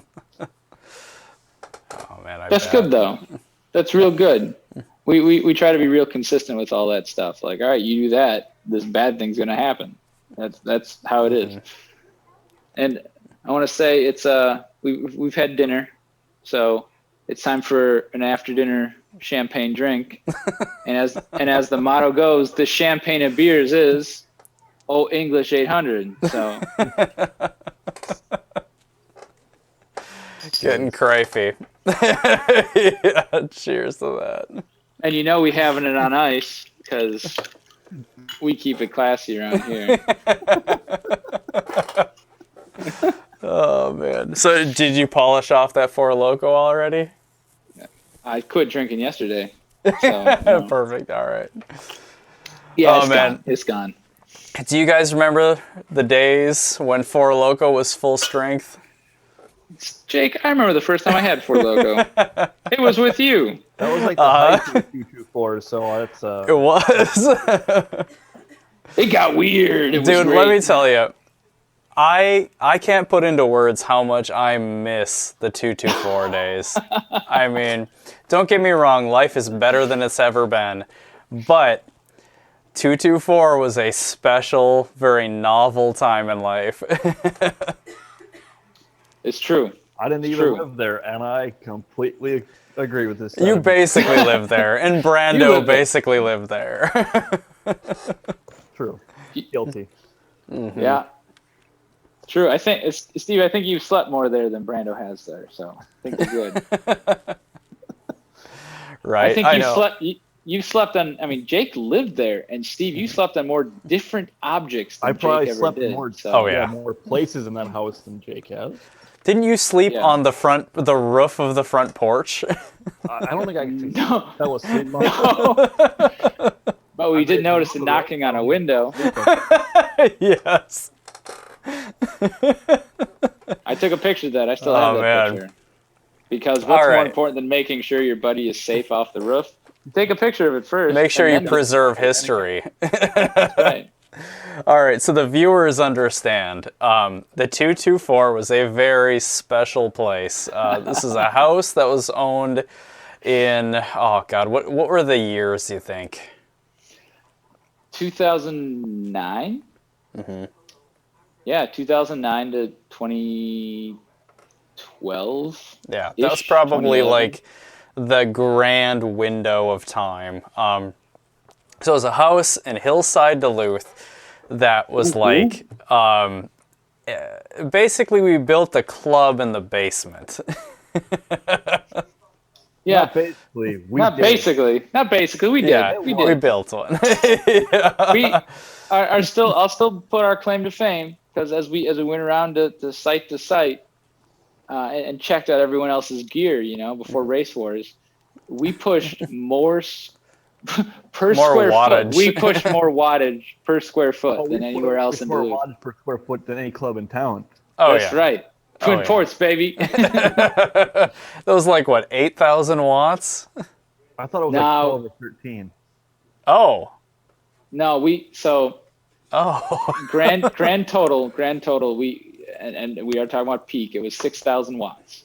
It wasn't that crazy, but for our footprint, it was pretty good. So the space was, what, 15 by 10, 12? No, it was I don't probably know. 12 by 18, somewhere in Width of there. width of the house by about 20. I don't know. Oh, yeah, it was that good. Okay. We'll say 18 by 20. Yeah. Minus a furnace. Right. With a with a DJ booth, with a bar, with the hookah lounge. Well, you had your own little That's hookah true. lounge / sawdust We'll room. We'll call that Jake's Hookah Lounge. Yeah. I don't- Jake's hookah lounge. It was a real good space, complete with a washer and dryer to pass out on. That's right. Very Comfortable. Perfect place to Very sleep. comfortable. You gotta reach up and turn the dryer on, and it kind of warms up. That's right. Yeah, it just vibrates you to sleep. Just pulls you in. I gotta say, like, my favorite point in the 224, like, I loved it before the bar was there. It was fun. Once the bar arrived, it was a whole new level. Oh yeah. No, when I pull out old pictures and show people, like, no, this was a real place. This did exist. I'm not making this up. That bar and DJ booth that Steve and his brother built, just fantastic. Oh, yeah. The first one I built was built out of an old drawing table I found in a dumpster. It worked great, That wasn't gonna cut it. but that wasn't going to cut it. Wasn't going to cut it. Had in store for it. No, Well, we have Didn't it professionals have have standards. legit countertops? What did you use, Steve? No. So you had corrugated steel on the front of it. That was Corrugated sort of steel on the front. gave it So the actually, look. The DJ booth just had spray painted OSB for the top, Oh, that's right. Okay. but the bar it was OSB, but we glued Formica or countertop material too. That's what it was. Yo, Yeah. and we bought on budget, but we made it look good. Yeah. And on top of that, now that we have that, this is a car channel. We're car guys. We used an underglow kit from a car to underglow that bar. Yes, we did. The back mirror with the bottle rack behind the bar with the neon Oh, lit up yeah. the bottle. I mean, that was class. Dude, there Oh, it was was a class. little screen, a little LCD screen. Was a 19-inch monitor We had that was two up of on the them. wall. We had two of Exactly. them. I mean, was- that place was legit. No, it was fog juice. It was a fog It was fog machine. juice. We had a smoke machine. No, I remember going to a club down in the city. It's just, I wouldn't call it a club actually. It was a bar that had a dancing area, and they had a couple TVs up, and it was playing the music video that the DJ was playing, and I was like, "That's incredible! I've got extra screens laying around. I've got an extra laptop. Let's make this happen." So VGA splitter later and some creativeness. Yeah, man, it was awesome. I mean, Oh, man. and some shout outs here. The three people on this call, we're the last three people on that Facebook group. So good on y'all. Yeah. And I'd love it if I could ever, I should look it up sometime. We live streamed our Halloween party. Oh, my God, we did, didn't we? We webcammed it, and I hardwired the audio, so it wasn't just a microphone getting blown out all the time. Like, I ran it into a spare laptop and live streamed it, and we had at least like 2 viewers. But Steve made a point that I didn't even realize until not too long ago because he was DJing at the time. Steve, I'll let you fill out the rest of that one. I'm trying Know what I'm saying? to remember my point was, but we were actually DJing multiple parties. We weren't Yes. DJing our party. We were DJing other parties through our live stream. Wait, there was a second party we were DJing? Yes. How drunk was I that I had no idea? Very. Hey, tequila's a hell of a Oh, drug. man. Was this the full bottle night? Well, and you gotta understand, me and Steve were running technicals and DJing, so Yeah. I didn't even know this, and I ran the live stream until Steve told me like a month ago. Who was the other party? The internet. It was at one point I think there was actually 2 of them. But there was one for sure. Yeah, I found. I mean, this is before like you just like join a YouTube channel and start doing live stream stuff and this and that. Before this is before like- Twitch, before. This is like back in Webovision days. Yeah, so I had found one that I was like, hey, I'll do a public live stream, and so I did it. That's so And- cool. And yeah, and Steve was DJing at the time, so we got to see that there are 2 other full-on parties that are pulling this stream down. Man. If I remember right, they were like even making like requests via the chat. There was and, there was a chat and everything. Whoa. Yeah. It was That's wild wild. times. That's So if we had to guess, okay, so we got 2009 to 2012. Was that probably 2012 that we were doing the live stream? But that was like and that might have was been probably 11. 20. That was 2010 or 2011. It was 2011, probably okay. 2011 because by that time, each Yeah. year we kind of added on a little more. Because our Halloween parties, they was the latest. Yeah. That's why I really wish we did the Halloween podcast because the stories would be a lot more relevant because our Halloween That's parties true. were off the hook. They Yeah. were legendary. Legendary Halloween parties. I'll never forget them. I know, isn't it a shame that even if once the kids are a little bit older and we can start throwing bashes again, it just won't quite have the energy. I don't know. We'll get there. We'll circle I back hope so, around, but it'll be different. Tough. Yeah. Yeah, but then someday our kids will be, 22, 23, or Jake's case 48, and they'll party hard, man. Right. Hey, as much crap because I was the youngster, I came in and I was the young guy from the Coast Guard doing stuff with y'all, and then I got out in 2012, came down to the city, did my thing, and I got a couple of years, had a kid, and I went, oh man, I'm like Jake's age when Jake was partying with us. And I feel terrible. Like, I'm tired. How in the world did Jake survive? I don't know, man. So shout out to both of y'all, you know. Well, I know I definitely don't have the same. My alcohol tolerance is nowhere where it used to be. I know that much. Yeah, that's the truth. Bitch. Dude, I will pay for the 3 beers I had tonight. And that's a shame because way back when, as you alluded to earlier, I was polishing off bottles of tequila. Yeah. You know. And Steve, I've seen you put away my weight in alcohol. I do remember one time it was a Thursday.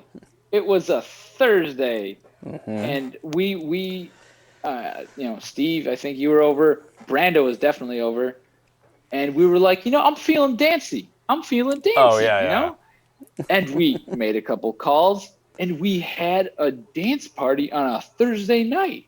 Yep. Like, it wasn't the full crew, but we had enough to fill up enough and have a couple sets, and it was a good time. Yeah. Well, that was like a 10 or 12 deep group. Maybe even more than that. Maybe it was actually more than 12. Fire up the server amp for full. Oh, man. That's right. Up. You know, this Oh, man.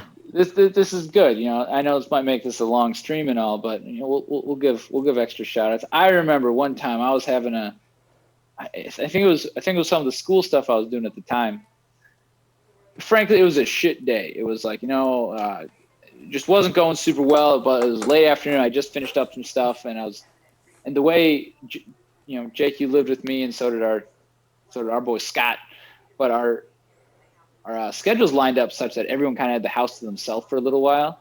And here I was, it was like late afternoon, house to myself, and I went, you know, I'm going to go fire up that basement.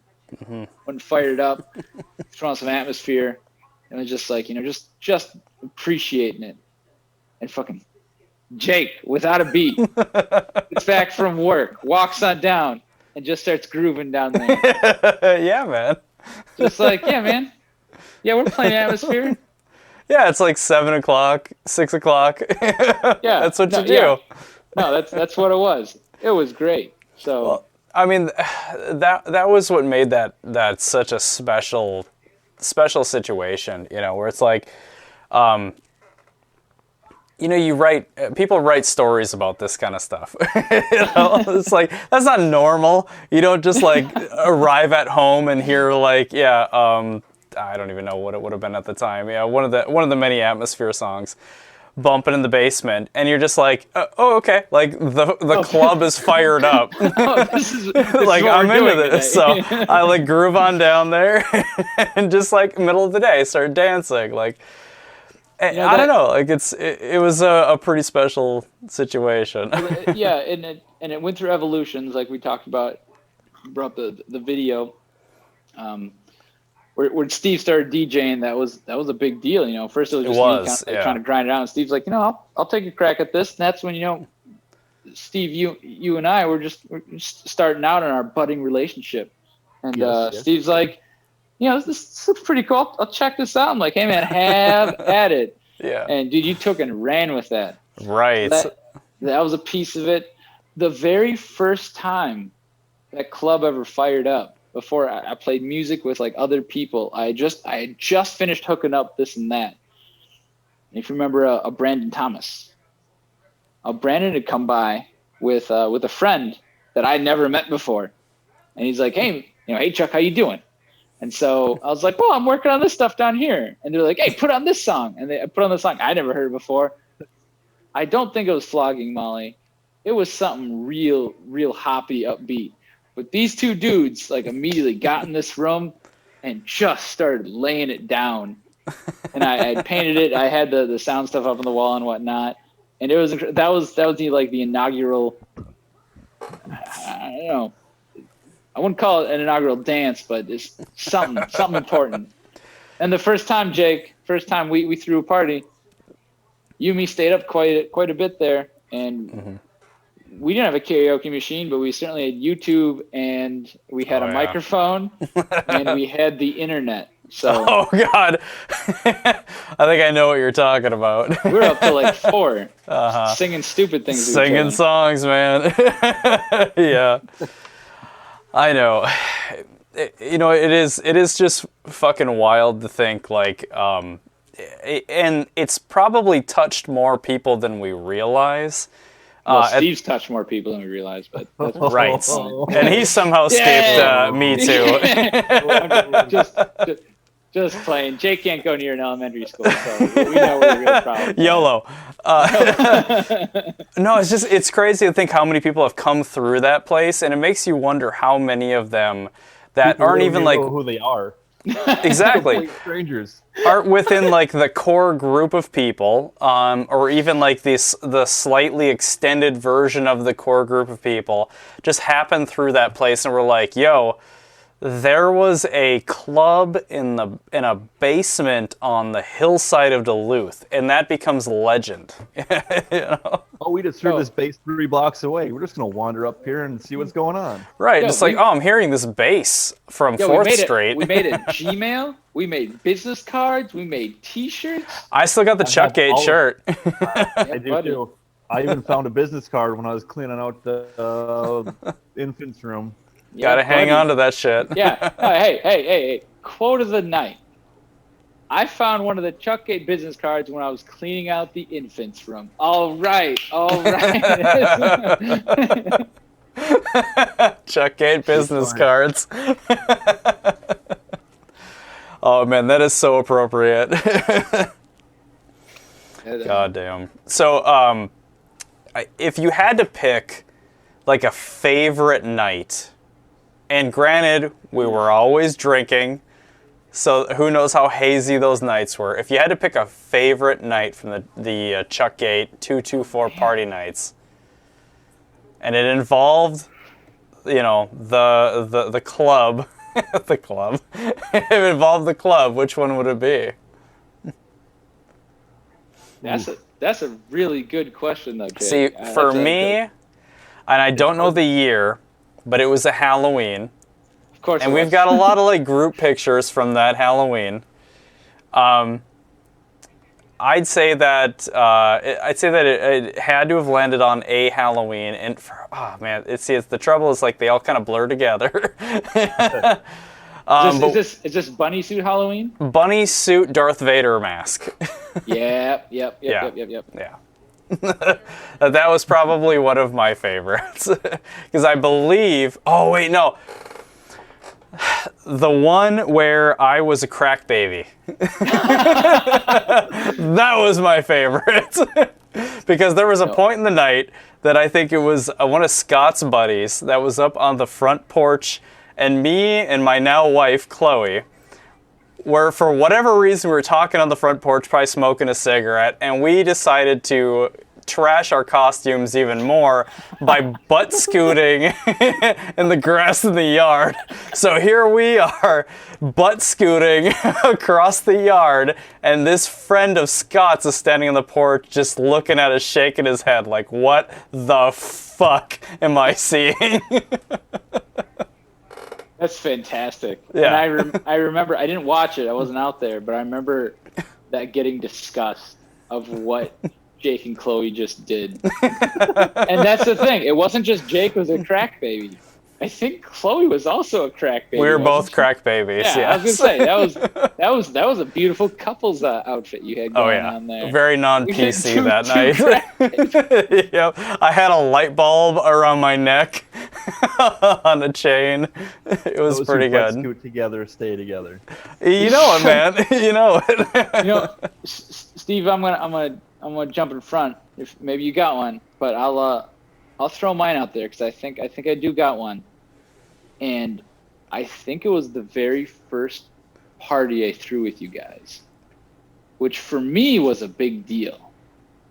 Because, Duluth, and we were doing our car stuff and everything, but it was, the first time we were getting a lot of people together, and it was kind of a thing. But at the time, I don't know if it was the very first, but I feel like it was. You know what? It might have been the first Halloween. That's probably what it was, because I know we had the smoke machine. We took a couple pictures. I think Gibby came over early and helped build a bracket to protect the water main that was down there. Yeah. Because we wanted to make sure no one smashed into that. I remember that night. And so Gibby came over early. He came at like 4 and was like, yeah, no, I'll finish building this. And I was like, this dude's great, you know? Well, here's the funny part. The water main is in the middle of the dance floor. Where there's the one beam that we built a little cup holder around the top of it. Yeah, I found that on the garbage. Yeah, the bottom was the water main. But we never and it never got damaged. Exactly. And it never got damaged. It was beautiful. And the stripper pole did, fell into it. But not the water main. Which one? That's true. Yeah, which one is right too. But no, it was one of the first ones, and I think I've got pictures, and I think people are in costume. But we had pulled a guy from work there that was kind of out of his normal space, but it was cool to have him. We had all the usual OG crew. Everyone was there. Like it was a first of many, and for me it sparked something real good. And so I don't remember much from it. I think between like literally running around, it wasn't drinking. It was mostly running around, making sure everything was kind of like, good to go. But between that and some pictures, yeah, man, that was it. Mm-hmm. Yeah, man. Yeah, for me, it's probably have to be one of the Halloweens. They were all just epic. Yeah, they really were. Last. Each a little bit progressively more in different ways, but any of the Halloweens are just Oh, all of them. And I remember the one Halloween. I think I was working up on the range and I had my camper, and I was bringing. So why put it away this season? Why just pull into your yard and leave it at your back door? Mm-hmm. I remember that. It was beautiful. Then I didn't have to worry about where I was going to pass out that night. Exactly. Oh, it was beautiful. What I loved was the serious production value in everybody. In everybody. It wasn't just me like setting up stuff, like doing it on my own. It was everybody, Steve pulls up one day in a camper. We had other people. We had a couple people from the DSE crew that. Yeah, now I'm not going to name names, but there was a guy that showed up. And he wasn't there to dance. He was there to bounce.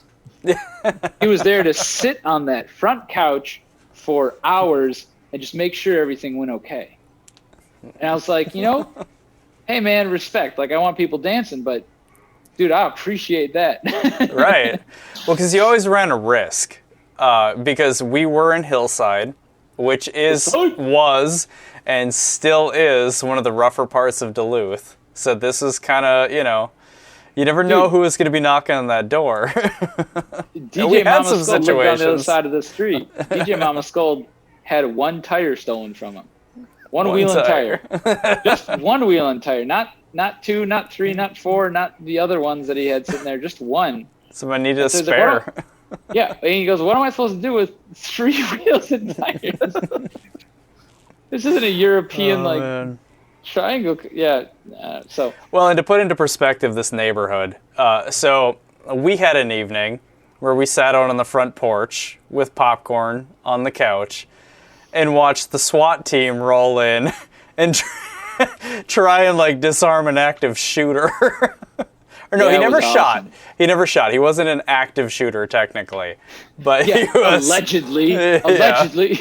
I mean, we might have heard some pops, but we don't really know. No, we saw kids sliding down with a sled down their front little steps, except it was August. Yeah, it was a good place to be in your mid-20s. It was. I really enjoyed being there in that age. Only in your mid-20s. Yeah, that's about right. Your mid-30s, I don't know. Yeah, man. But we had some good neighbors out there and everything like that. Mm-hmm. But I one of our last parties, I think we had the highest production value because we kept adding to this experience for everybody, and that's when we had so that night was impressive to me because we had 3 DJs. And Steve, I think correct me because I think you even mentioned we had a 4th DJ. I'm trying to remember the conversation in the night. I thought we only had 3. I thought it was you, me, and DJ Mama Scold. But I think you had mentioned there might have been a 4th one. Might have been a 4th. But to begin with, like literally, we had an opening act. We had an up and coming DJ Mama Scold act, which had acquired his namesake simply because we had posted this party saying, "Hey, we're gonna have this Halloween party," and this kid, younger folk, he said, F yeah, I'm excited, and his mother commented on it and said, "You do not need to use that language." So that's where DJ Mama Scold came from? That's where DJ Mama Scold came from, was that Halloween party and that Halloween night. That's perfect. And so we're like, yo, that's you, yo. So, no, he pulled down that, and then followed by, I don't remember who went first. Oh, no, I went first. And Steve. Yeah, you opened up. Steve was the finisher.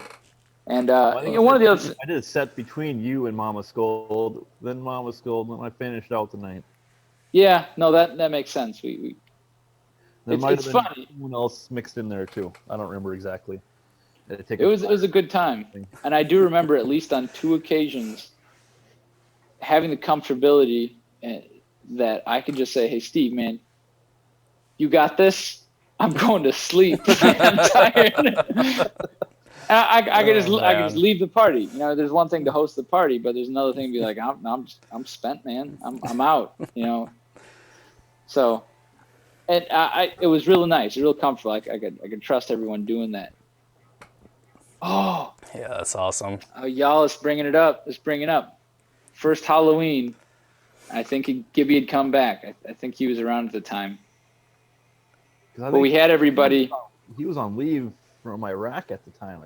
I think. I feel like he was there. That was part of the deal. What I found so amazing is that was one of the earlier times where we had everybody, and we had glass beer bottles.